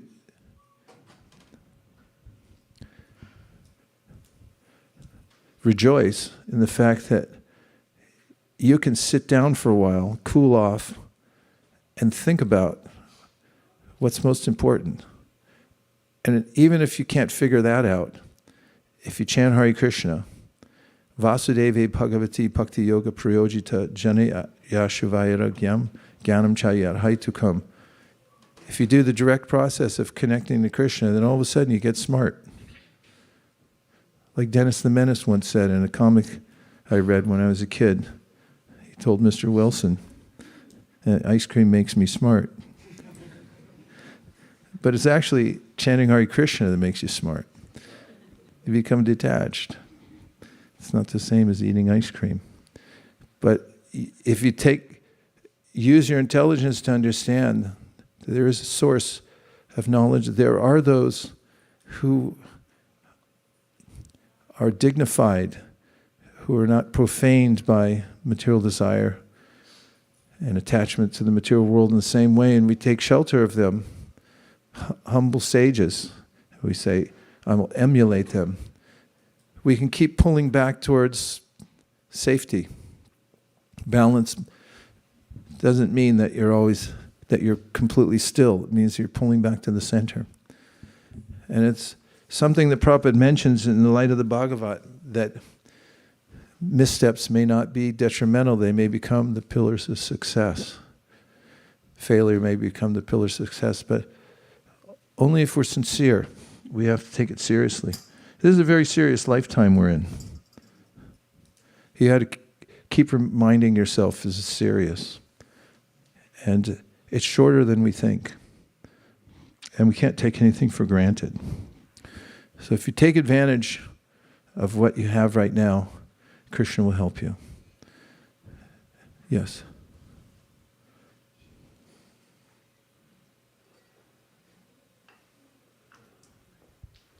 Hi Krishna Maharaj. I have a question which is not directly related to the class, but so here it is. A friend of mine, I urged her to visit Mayapur on her India trip recently, and she visited it. She's also into music, so she was trying to figure out where she can buy a good mridanga. And it then turns out that on mridanga, on the top and on the bottom, we use cow skin. And what she told me is that most of these devotees who are selling mridangas are actually procuring the cow skin from slaughterhouse, where the cows are killed for their meat. Then the question was, why are we using mridang when we know that a cow has been butchered for this? So I don't know the answer. Well, according to Gopal, who's my source for mridangas, he sources out ahimsa mridanga makers. How to verify that in India is another question, which you can look into. But as far as my sources and information goes, through Gopal, who I trust, he finds out places where they do have ahimsa leather, and that's what they offer us. Otherwise, you can play a Balaram Mridanga. But then Who said, oh? You said, oh? We have one. Just to follow up on that, Maharaj. I understand that here we are using ahimsa leather, but it may not be true for all our temples, then I don't know the answer. Well, we can call them up. Okay.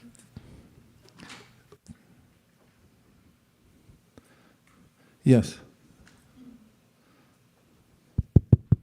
Hare Krishna Maharaj, thank you so much for the excellent class. One question I had is I've noticed that developing this taste derived from trying to satisfy Krishna's senses is somewhat of an austere path, and is not necessarily the easiest to follow. And I was wondering why is this process somewhat difficult if Krishna at the end of the day wants us to satisfy his senses and is pleased by this? So, please, thank you, Maharaj. Which part do you find difficult? I find chanting my rounds in the morning, waking up and chanting them and paying attention while I'm chanting. Which part? Waking up is difficult, or? Both.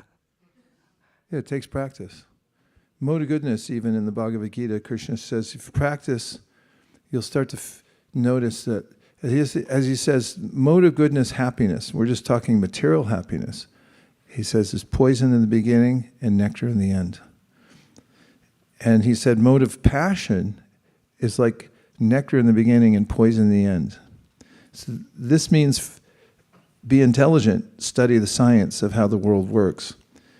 And there's a way in which when you know that, for instance, if you perform some austerity, let's say getting up early. Even materialists know that. There's books out there now, wake up early, 5 a.m., we get up earlier than that. and so forth. People are catching on.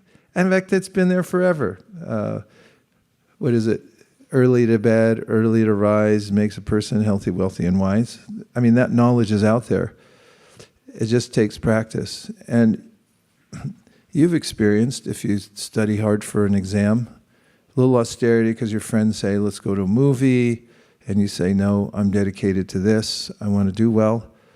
And how do you feel when you're ready and you sit down for the test and you take it?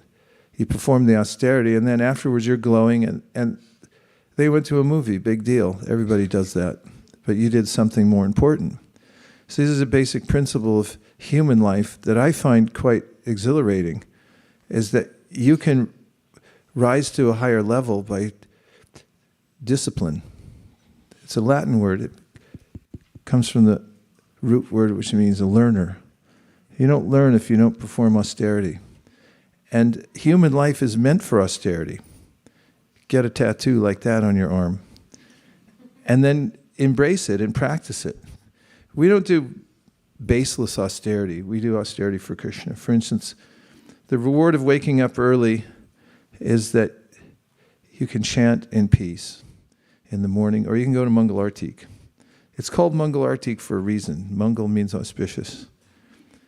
And there is a big difference between waking up early, taking a shower, going to Mangal Artik, and sleeping in, rolling out of bed, and turning on the news. It's a big difference. So, Sri Upanishad says, Anyadeva Horsambhavad, Anyada Horsambhavad, Iti Shushamadiranam, Yenas Tadvichakshade.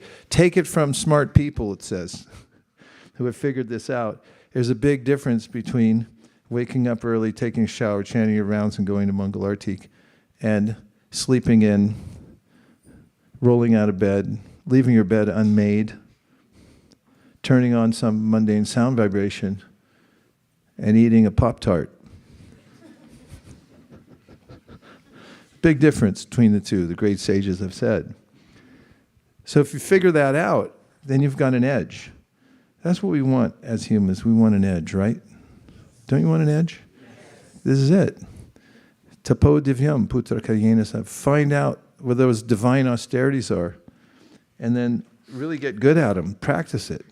And then you find that you feel illuminated rather than morose and dependent on your senses to tell you what to do next. Use your intelligence, Krishna says, to start with, evam buddhi param buddva. If you want to win the war, he says, evam buddhi param buddva samstabhyatmanamatmana jahi shatram mahabaho kamarupa darasadam. Conquer over these unnatural attachments to lust in the material world by using your intelligence to start with long enough so that you can get a taste.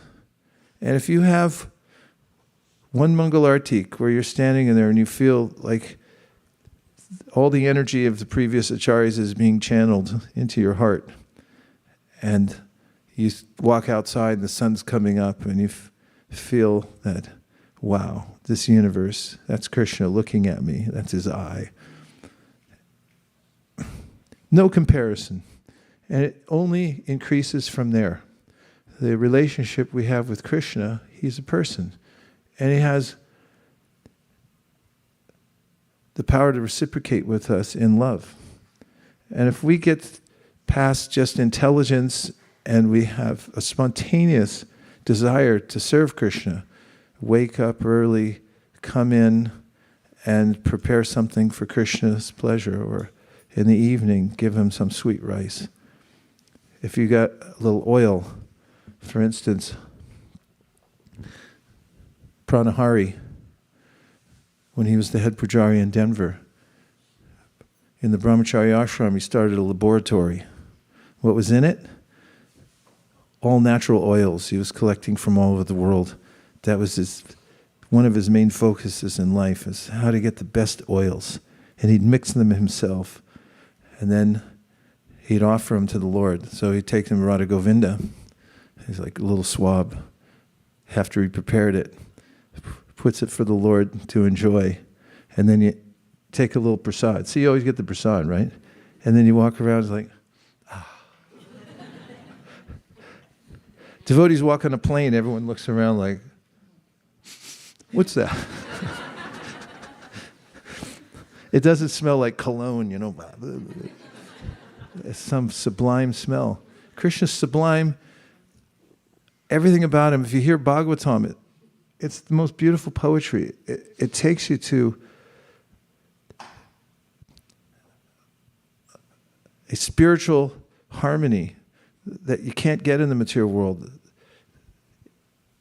There's, even in the most refined music and literature in this world, Bhagavatam says,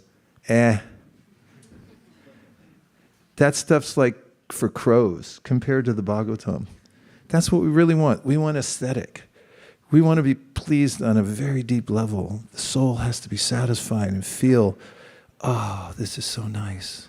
Friendship in Krishna consciousness, when you resonate with others who are engaged in tapo divyam, and you feel, oh yes, let's do this together, and you have gratitude for your friends, and you can't go to sleep at night because you're thinking, they're so nice, I can't sleep. It's too good. And when you have that, then there's no thought of sense gratification. It's an estuary situation. A place we escape to sometimes, there's an estuary. You know what it is? It's where the ocean meets a clear water river. Very interesting creatures that live there too, because some can live in either salt water or fresh water. But what happens in an estuary is when the high tide comes up, it backs up the river, and it goes way up the river and overwhelms the river. So the river may be flowing, but when the high tide comes, it pushes the river back, and then it becomes salt water instead of fresh. And so when that swell of desire to please Krishna's senses comes into our heart, and it will, through the practice of bhakti, then it overwhelms all those other petty desires that we may have had, that are like a little river. It's no match for the ocean. Yet pada pankacha palasa vilasya bhakta karma shrayam gratitam utkratayanti santa tadvanda rikta matayo yatayo pirudha shroto ganas tamaranam bhajavasudevam. It's the power of the vilas, the aesthetic beauty of the descriptions of Krishna, the relationship we personally have with Krishna, and for that matter, everything in the world, because it's all Krishna. And if we're able to see that and not see anything separate from Krishna, there's no separation. It's always a full heart, because we're experiencing Krishna's mercy. And there's no more fear that Krishna's going to cheat me, or anger that God's against me, or attachment to stupid stuff. Wah. Don't be a pig. And don't be a little baby. Know what's good for you. And take it. That's the excitement of human life with bhakti sadhana. It means full potential to come to prema, which is full-blown engagement of our heart like we've always wanted.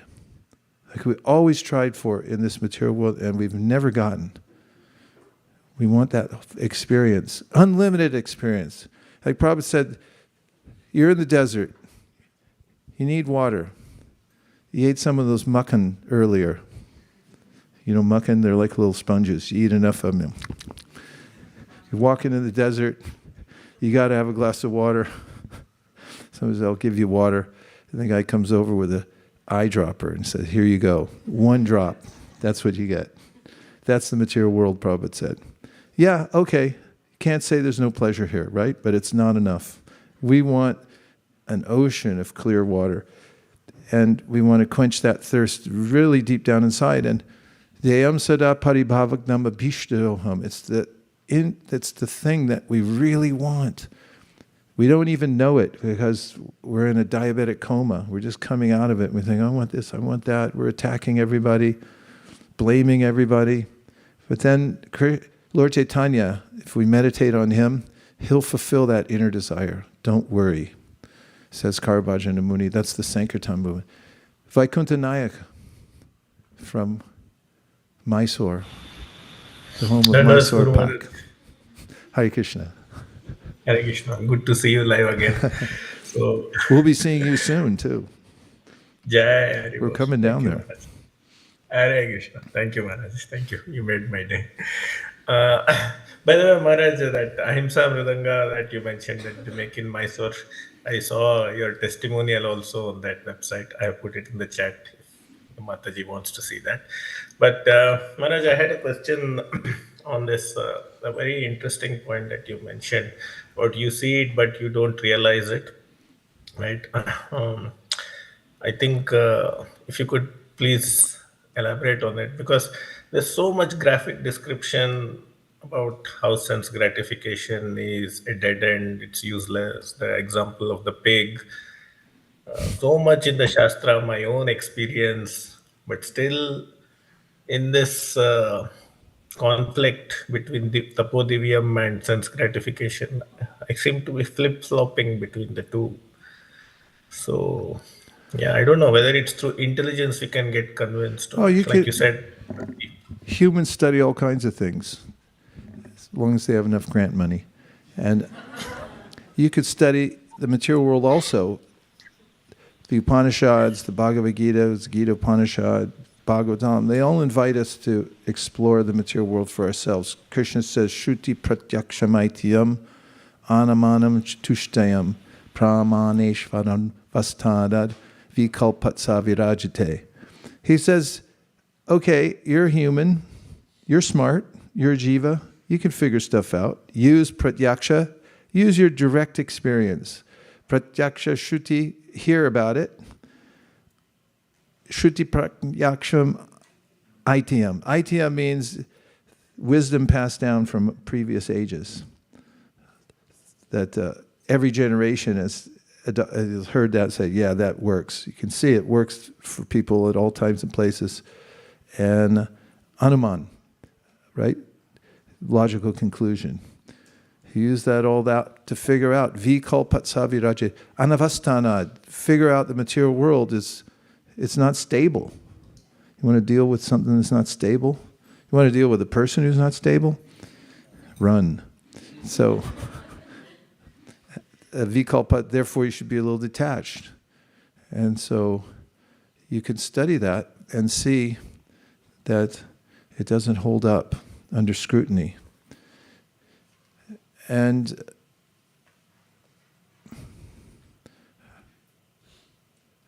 then you can use your intelligence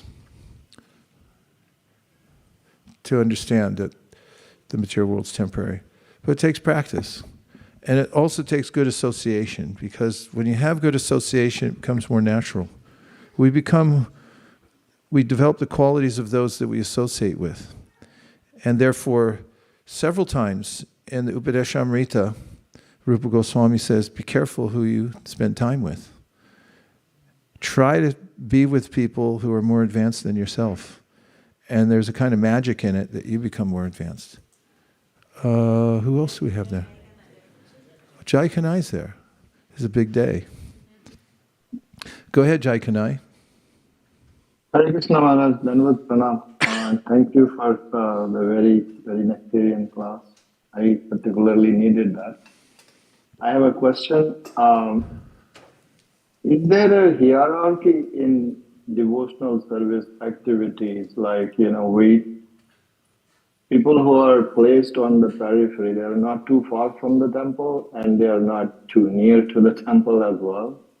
Sometimes you have to choose between, completing your routine where you are placed, or leave that halfway and go try to attend a program in the temple, for example, the class in the temple. So how to basically decide, which one is more beneficial, or how to decide between the two. And a follow-up question is... Wait a minute. You can't give a follow-up question along with the first question. Okay, I have two questions, that means. Sorry. Oh, for the first one, just ask ChatGPT. Ask it everything. He knows everything. Tell him how far away you live, or her, I don't know, ChatGPT. They, them, him, what they... that you live such and such miles away, what's the best program? Best thing is to find something that you can follow steadily. Get on a program where you can be consistent over time. Consistency is king in practice of devotional service. Get consistent and stay on a program. And once you feel confident that you've got it down at the level that you can do it now, whether it's coming to the temple every day or whenever, if you can do it on a regular basis, you live away once a month, or whatever you can add into your schedule. And once you've achieved consistency in a certain level of practice, then move your foot to the next rung. That's Bhaktivinoda's advice in the Chaitanya Shikshamrita. He said, if you try to run up the ladder too fast, you're going to slip and fall off. If you're too timid and you don't put your foot on the rung, and you say, oh, I can't do it, that's illegal. Yes, you can. But just get comfortable, at least put the first rung. We say something more than 0, not less than 1. And once you're confident there, he says, then move your foot to the next rung and move up. There's no fun staying down at a lower level and wallowing in it. Sometimes people who beg for a living, they have to look forlorn all day long because otherwise people won't give them money. And then they have to stay in that position because that's their livelihood. So don't make a livelihood out of being not advanced. Just genuinely advance and be humble, and then appreciate the fact that you've got unlimited steps you can take and try to move up. That's the excitement of life with devotional service. So if you live at a distance where you can reasonably make it a couple times a week, that's one of the main philosophies of our ISV, because everyone lives somewhere else. Some of you live a long way away. And we started talking early on at ISV about the 5 main processes of devotional service that Lord Chaitanya says are so potent that even if you have a little contact with them, then you'll be successful. But if you could move close to the temple and be there on a regular basis, the closer you get, it's like internet, the more likely you are to be there on a regular basis. But somehow or other, yena tena prakarena mana Krishna niveshaya, that's the rule that supersedes all other rules. Somehow or other, remember Krishna and never forget him. So if you live, Prema Niketana Prabhu was in Delhi and he was housebound, he had health problems. Unfortunately, he passed. We loved him so much, Prema Niketana. And somehow or other, in his apartment in Delhi, he always stayed in touch with devotees because he had his whole setup in his room where he'd be at Mangalartik on Zoom, watching in Mayapur, then he'd switch over to another place. All around the world, there's always something going on.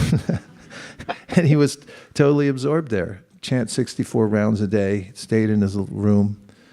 Sometimes he drove us to Vrindavan. But you do what you have to do to stay constant in devotional service, because life is difficult sometimes and you have to move here and there. Wherever you go, try to find a way to stay in touch with devotional service. When we first moved to the Bay Area, we had choices of where to live, but we chose Burlingame because it was 7 minutes from the airport. And not because we were flying that much at that time, but because I lived at the airport for book distribution. And I think it was Nirkula's wisdom. She said, yeah, if we live farther away, it's going to be much harder. Every minute further away you live from your service means that you have to think about it a little more before you go. But 7.5 minutes, I could do the Ishopanishad and the Upadeshamrita and I'd be there in my spot. And that lasted for 13 years. So you got to figure it out as you go. Wherever you go, try to find some connection and just stay in touch. And one way or another, yena tena prakarena. So today is a big day for ISV, as is every day practically nowadays.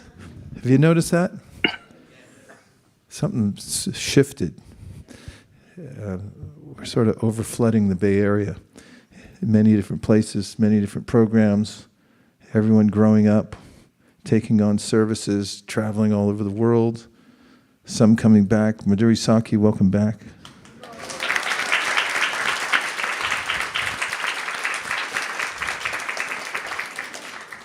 I gritted my teeth and bore the separation for a long time. We're glad you're back.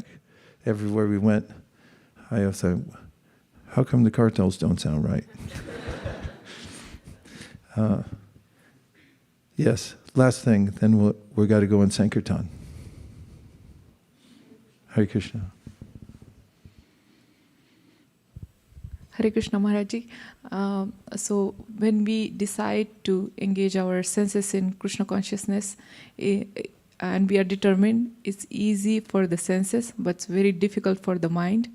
I notice when I chant, like thoughts still like continue its chain, and they are random from childhood, like any like conflicts I have ever experienced, like they are random. So while chanting, they are still there. So is it common, and Yes, do they it's the most common thing. Most people's minds are affected by rajas and tamas, because that's the environment of the worlds. So it's no wonder the mind's still going for does various it ever objects. go away? Yes, it does. So you have to rise from tamas. You have to defeat tamas with rajas. And you have to defeat rajas with sattva. And you can rise above sattva with the transcendental practice and come to Shuddha sattva. So it's a stair-step your way up. And practice, and there's a way you should practice. You should practice hard and a lot. And if you practice a lot, then you'll notice that you're making advancement. There's nothing as encouraging as making progress, because then you realize that it's at hand. It takes austerity. You get out of it what you put into it.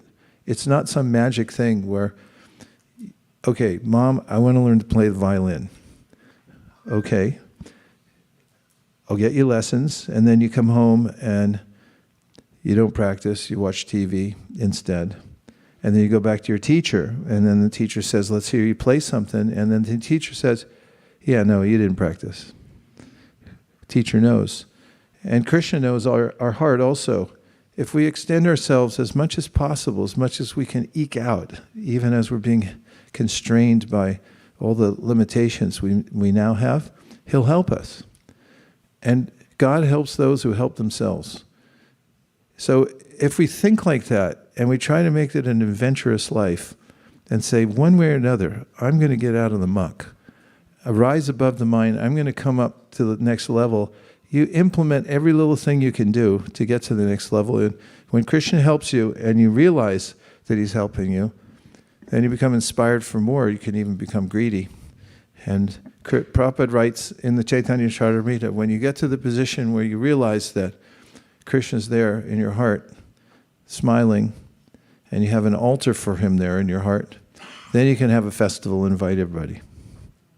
Bake a cake. Say Yahoo. I mean, not literally, but... But yes, it's totally possible, and that's why all the Shastras advise us, make advancement. Don't hesitate. Don't worry. You can do this.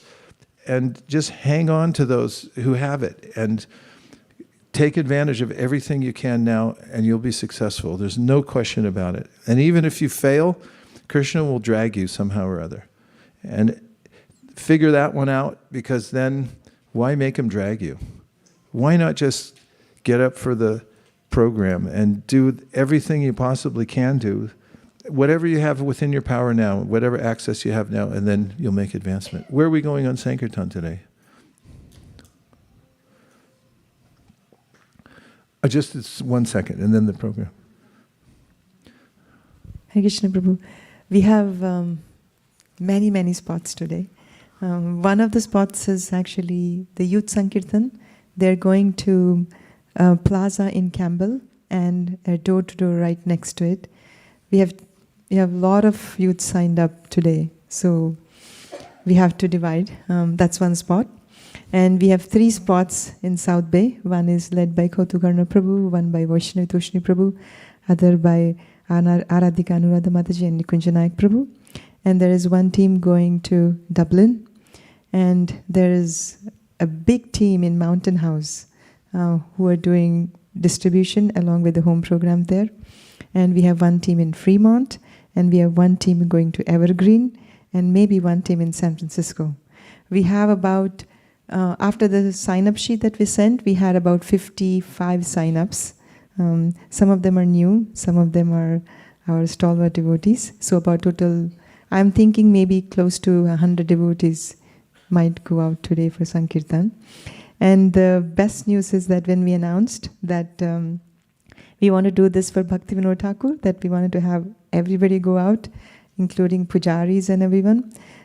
Today, I was in the book room trying to find something. Ramananda Seka Prabhu came and he said, "Here are $60. I distributed 6 Bhagavad Gitas."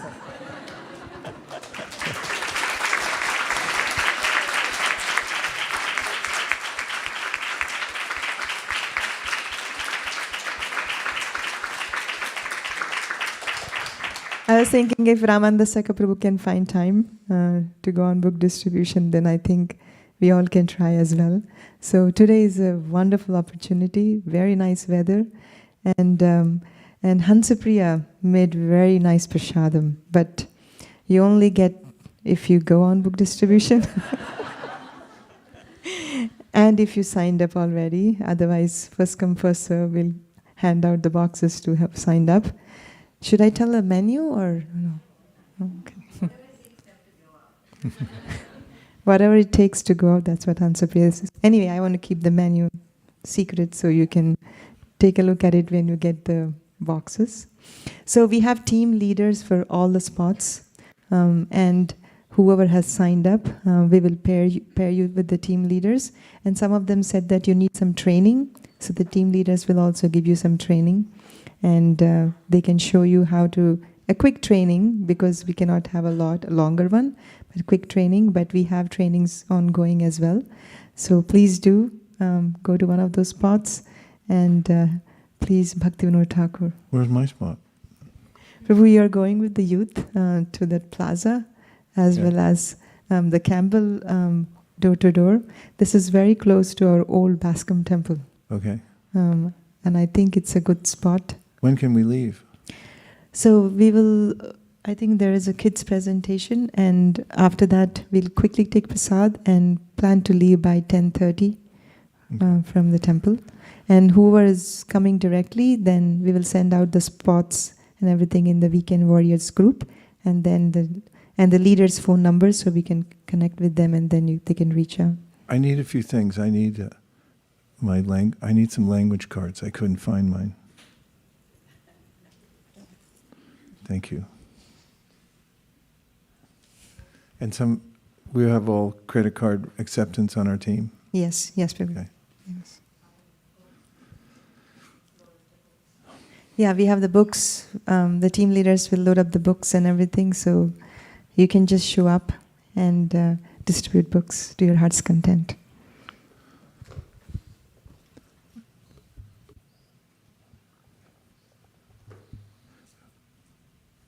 We're at a new phase in our community. It's spreading all over the place. That's a good thing. And it's a great opportunity to take responsibility.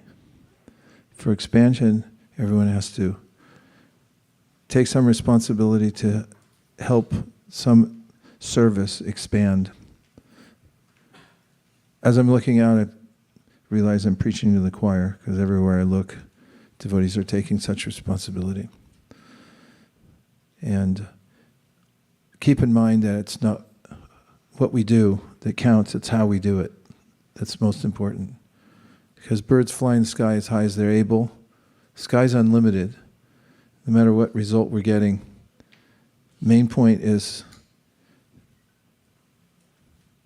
having loving devotion, relationships with devotees, being kind to all living entities. When we go on book distribution, leave everyone with a good impression. Malini told me about this even recently at a venue. We were all working and said, you don't see it at first, but you see it later on when you treat people kindly and with respect. It goes into their heart and they do come back later and appreciate that you have something of value because you were able to do that. Not many people are. So it's our mode here to represent Srila Prabhupada and Krishna, be very respectful to all living beings. And thank you everybody for maintaining such a high level of devotional service. And let's take this next phase and whatever Krishna has in store for us and take every inch he gives us to expand Krishna consciousness around the Bay Area and thus fulfill the desire of Srila Rupa Goswami. Dear Srila Prabhupada, dear Shri Chaitanya Mahaprabhu, Shri Shri Panchatattva, Shri Shri Radha Madan Mohan, Shri Shri Lakshmi Nrsingadev, if you so desire, please inspire everybody in ISV, everyone who's listening online, to go out on book distribution today and distribute at least 5 books. Thank you for considering our request. Om Tat Sat. Everyone agrees with this prayer in whole or in part. Please unmute and say Hare Krishna. Hare Krishna, Hare Krishna. Gaur Premanande Haribo. And now we have Hare Krishna. Hare Hare Bol. premier presentations given by very intelligent and spiritually advanced youth under the care of Rasheshwari Leela, who's brought us this special program. Please give her a hand and welcome.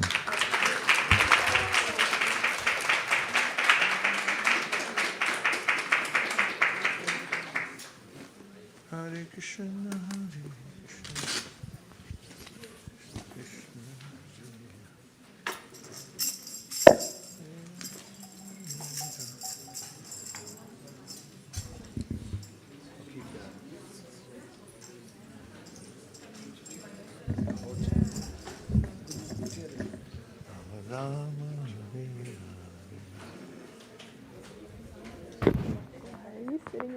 Yes, we're to sit in the very front. We're your biggest supporters, okay? Oh, hell no. Okay.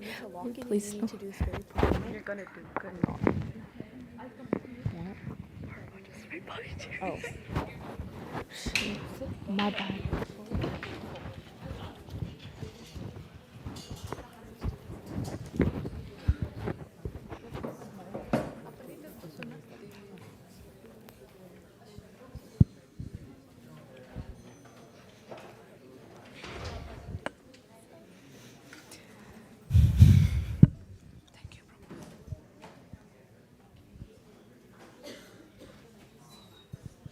Hare Krishna.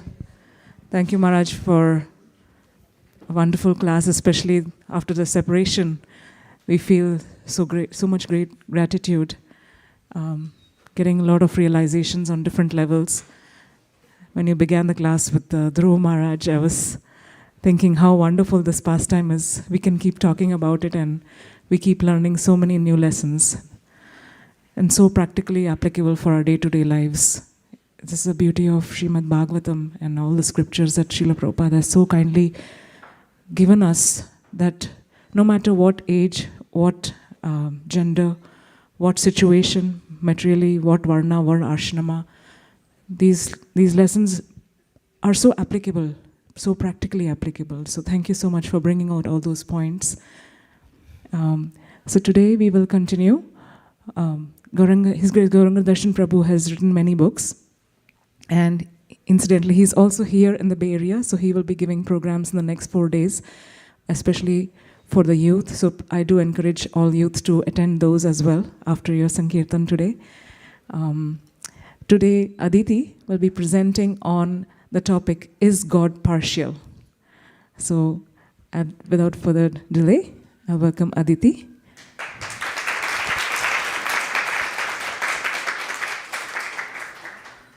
Hare Krishna, my name is Aditi and I'll be presenting Chapter 5, Is God Partial? Okay. Answer to Life's Questions from Bhagavad Viveka by Gauranga Darshan Das.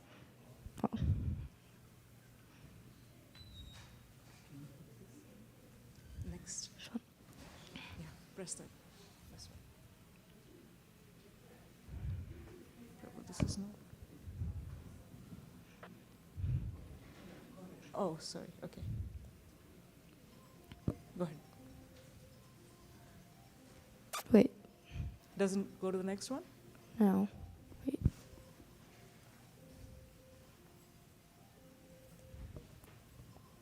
Not working. For some reason, it's not working.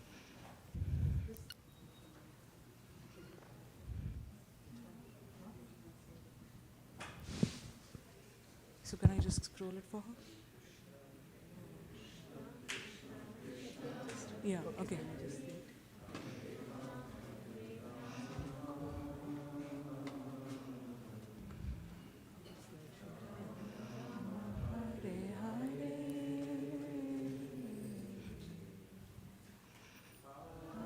Krishna. Okay. Just the next slide. Okay, so just say next slide and we'll do it for you. Okay. So I'll be presenting on how the Lord's mercy comes in many ways. Some exalted devotees from the Bhagavatam, 3 shlokas, 2 from the Bhagavad Gita and 1 from the Bhagavatam, and what I learned from this presentation. Next slide. So whenever we're in a bad situation, we often tend to blame God for whatever he's doing, but oftentimes he always does it for our good. So every action of his is a result of our karma, and he's always giving us many opportunities to fully surrender to him. Next. So I'll be presenting on some exalted devotees from the Bhagavatam. So the first personality is Narada Muni. And Narada Muni was Upavarna in one of his past lives, and he was cursed by the Prajapatis, and in his next life, he became a son of a poor mother who served sages. And one day when his mom was going to get milk, she got bit by a snake and she died. But instead of blaming Krishna for what happened, he took it as an opportunity to keep serving the sages. And after he kept serving the sages, he became Brahma's son, Narada Muni, in his next life. So basically what he did is he used adversity as a stepping stone to bhakti, so he didn't blame God, he just kept going. So the next personality is Bali Maharaj. So Bali Maharaj was a really proud and wealthy king. So one day Lord Vamanadev came to his kingdom, and Bali had promised him 3 steps. So then Lord Vamana became into a gigantic Lord Vishnu. And the first step took up the whole entire earth, and the second step took the whole entire universe up. And Bali offered for the third step to be put on his head. So he was freed from all pride, and Lord Vamana rewarded him by becoming his gatekeeper. So this shows that when you give everything up willingly, the Lord will always give you more chances, and he'll always reward you accordingly. The next personality is Bhishma.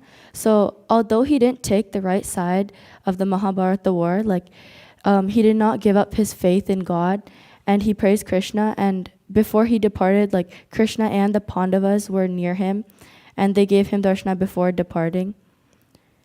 So this shows that when you don't give up faith in God, he'll always be there for you in the last moments.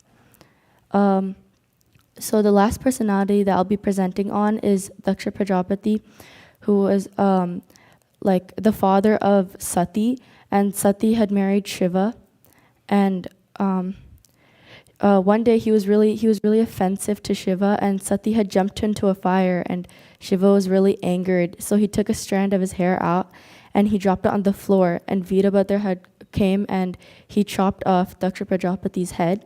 So the Lord was really merciful, and he gave him a goat head after he realized his offenses and acknowledged that. So the Lord is only satisfied when you respect all living beings.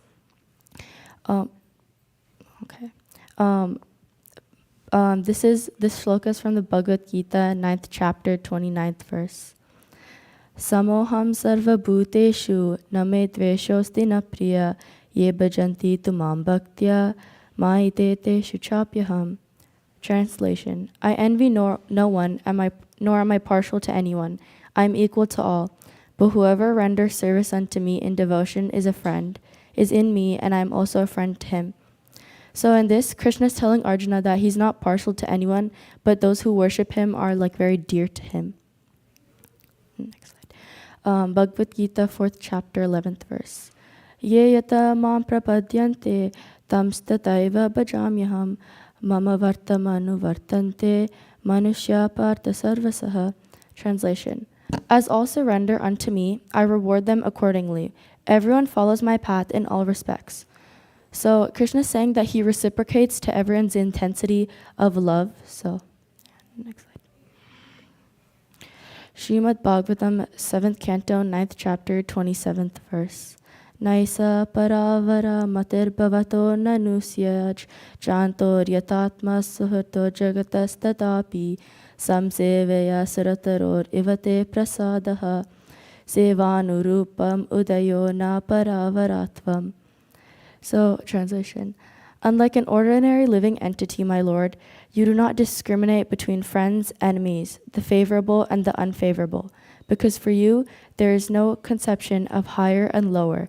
Nonetheless, you offer your benediction according to the level of one's service, exactly as a desired tree delivers fruits according to one's desires, and makes no distinction between the lower and the higher. So this is the story of a cup of milk. So you can hear the nutritional value of a cup of milk. You can smell the aroma of the milk, and you can look at it, and you can touch it. But it doesn't compare to when you taste it. So the milk isn't partial. It's just responding according to how you approach it. And so this is also true for how you approach the Lord.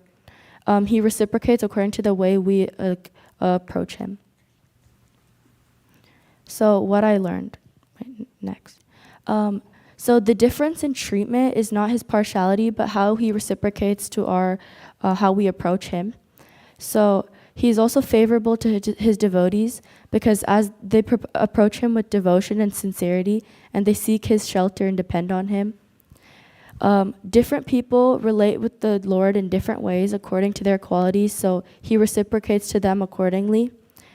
And the Supreme Lord also accepts the mood of the devotees in their service rather than how much service they do. Next.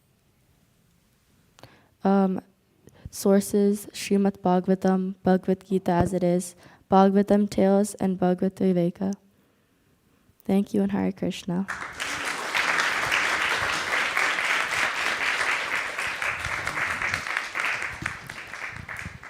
Thank you, Aditi. Thank you, Hare Krishna. It was an engrossing presentation because it was so dense with knowledge and Leela. And I'm curious as to what it felt like in your research project, putting all these things together. First of all, on a scale of 1 to 10, 10 being the most difficult thing you've ever done, how was the research? I think it was like a 6 or a 5. And what was your method of researching? I think I use very common stories that everyone can relate to, because I think everyone's heard the stories of Narada Muni, Bali Maharaj, and yeah. And on a scale of 1 to 10, 10 being the most difficult thing, how was it getting up in front of the room and presenting what you had put together? That was an 8. You did very well. You have a natural effulgence and presence, so I think you have a good future in this. Your research is really good, and your presence is pleasing, and the way you present, it feels like it's coming from your heart. So please keep doing it, keep practicing. You have a very bright future, so bright you may have to get some sunglasses. Hare Krishna. Thank you, Hare Krishna.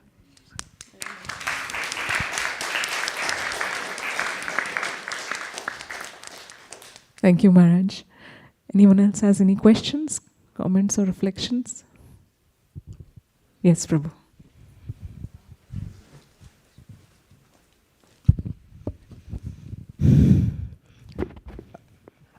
Hare Krishna, nice presentation. I really like the analogy of the milk that you gave, how we, the God reciprocates, how we understands Him. And overall, it's a very nice presentation. Thank you. Thank you, Hare Krishna. Thank you, Prabhu. Yeah. Anyone else? Has any? Shraddha?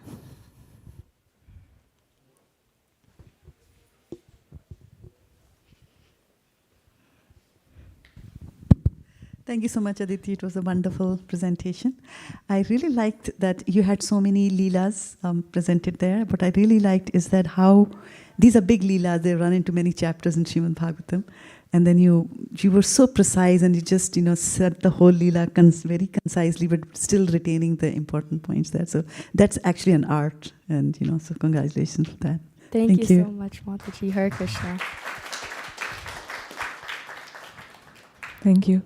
Anyone else has any questions, comments, or reflections? Okay.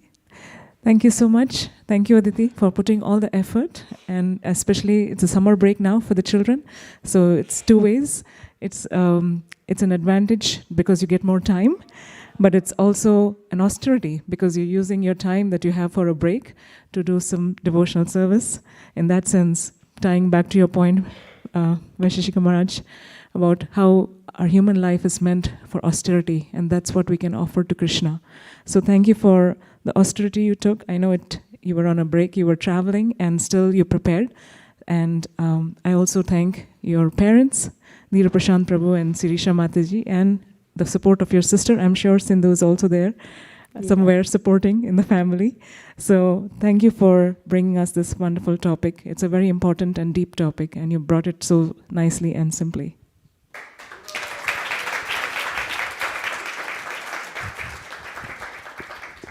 Now we have an announcement by Amira. Hare Krishna, everyone. Thank you, Aditi, for the great presentation. Also, a big congratulations to all the youth who have just graduated and are either going to continue their studies or going to join the workforce soon. This is a huge milestone. So can I get one Hari Bol for them? Hari Bol! Now, as many of us are preparing to move out for college or work, let's be real. Homework won't become our biggest challenge anymore. The real shock is there'll be no more moms cooking, and suddenly toast will become our signature dish. One major struggle that many young devotees face when living on their own is the absence of sanctified prasadam. So we are bringing in a pro. We're bringing Radha Vallabha Prabhu, a devotee chef who's been cooking prasadam for 17 plus years. He has served His Holiness Radhanath Maharaj and runs the amazing food service Yogi Plate. And we have the honor of him leading our youth summer cooking workshop here at ISV. Yes, Hari Bol.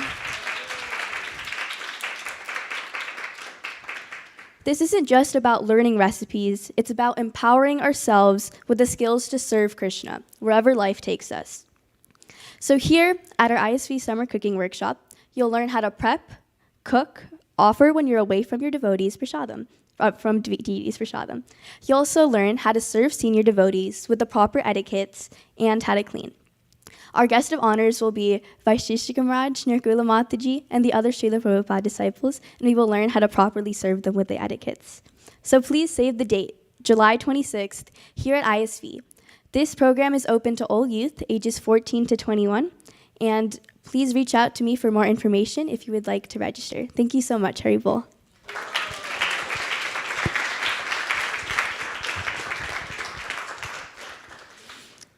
Thank you for facilitating that, and thank you to all the support that we have from the community. I think that's a fantastic initiative, and also look forward to participation by the youth for many other such initiatives we do have as we go into the summer. And of course, we require a lot of help in the kitchen on Sundays. A lot of the devotees are traveling, and I also encourage that not just in the come for the cooking, but come for directly to the kitchen. You learn a lot by serving with the devotees, the stalwart cooks who cook on Sundays. There is a request by Swarna Gopika Mataji for tomorrow, especially because a lot of the team is traveling. So if the youth are available and you're around, I highly request and hope that you can come and support the cooking team tomorrow from 1 p.m. onwards. Hare Krishna.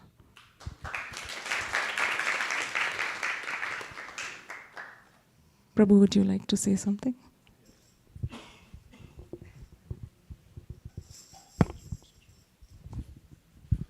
Bhakti community is an important project. How do I know it's important? In my travels, I've noticed when I meet with leaders anywhere, there's a gap between book distribution or any other kind of public outreach and connecting people to devotional service in practice. Pavani Bhakti Jai Madhava have closed the gap through developing Bhakti community. It's important because people get lost, they fall through the cracks if we only meet them and then we don't give them an opportunity to have association with devotees. So I laud your development of Bhakti community, painstakingly done over many years. And thank you very much for holding space, and now it's expanded to many different places around the Bay Area. May it thrive more and more.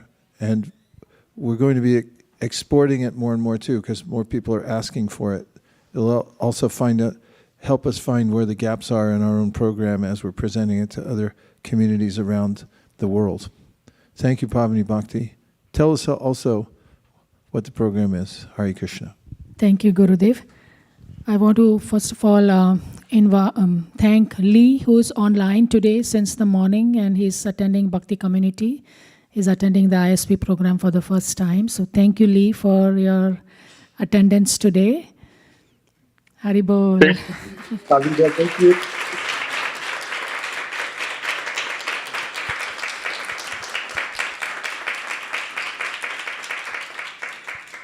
And there was also Jonathan, who was with Krishna Sakha. So if you all... He's out, yeah. He's okay. If you see him on Sankirtan, do wish him. He just... They went to Mere Woods to distribute books. Amazing. So Jonathan is with Krishna Sakha. He attends Bhakti community. So if you are going to Mere Woods, please welcome him nicely. And it was a special week for Bhakti community today. One of the biggest reasons was it was Vicky's birthday. And as you all know, Vicky came to Bhakti community from the Doorknob project, where she got books at her doorknob by Kautukarnava Prabhu, and rest is history. We all know how committed, steady, dedicated she is, and what a lovely friend she is to many, many newcomers. Many newcomers connect with her, and she gives her full heart to all the newcomers. So I am really, really very grateful to Vicky for all her services, not just with Bhakti community, but also with ISV. And please do wish her. And therefore, today's announcement will be made by Vicky. Hare Krishna.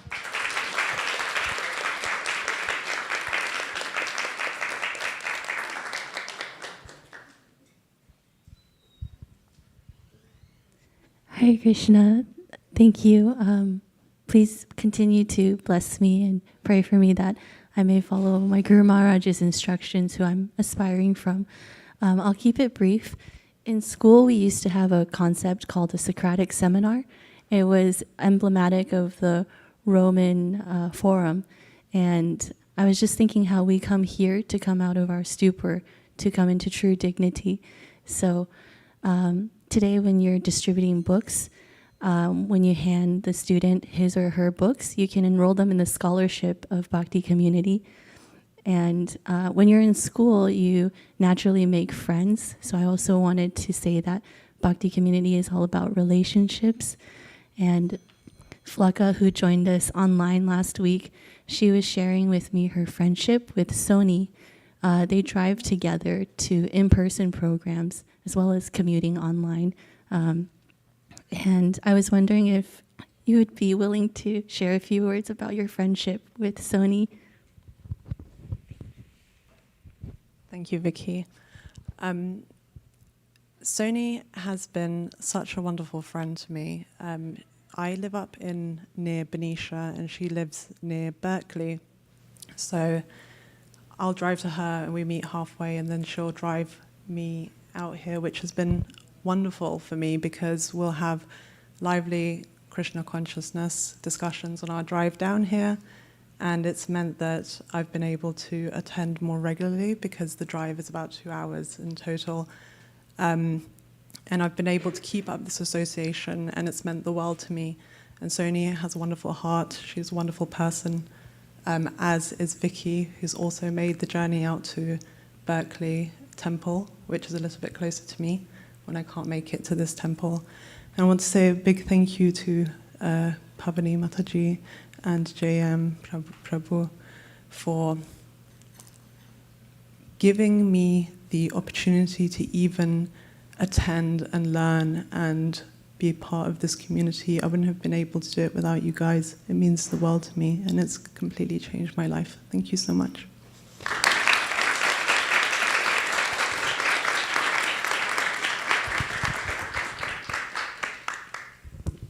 Thank you. You're done. Yeah.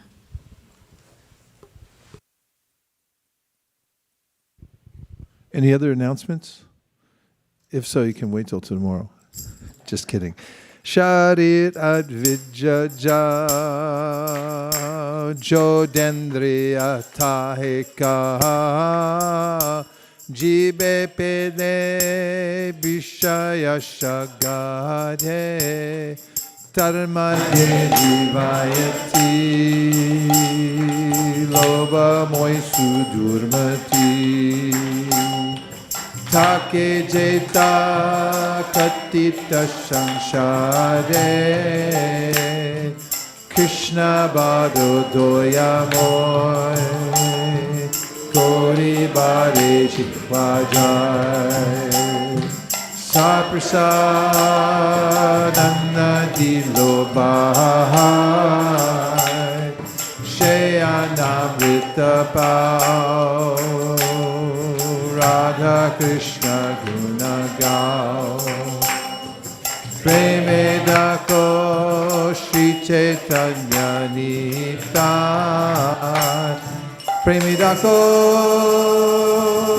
Shri Chaitanya Nitai Ma Prasade Govinde Nama Brahmadi Vaishnave Sapa punya vatam rajan Vishwaso nagajayate Prasade sarva jvikana Maniraso pajayate Prasana cheta soyashu Budipaya vitista Saitvayo pravita svagnanda Masalankara charchitaha Uttishta bojino dasa Dhammamayam jayemahi Shiksham prayushitam vapi Nityam padurabheshataha Prapti matrena bhoktavyam Nasakala vicharana Nadeshaniya mastatra Nakala niya mastatra Praptamanam drutam shrishter Bhoktarim har abravit Bhagavat Shri Mahaprasad ki Gaur Premanande Nitai Gaura Hari Bol, Hari Bol, Hari Bol, Nitai Gaura Hari Bol.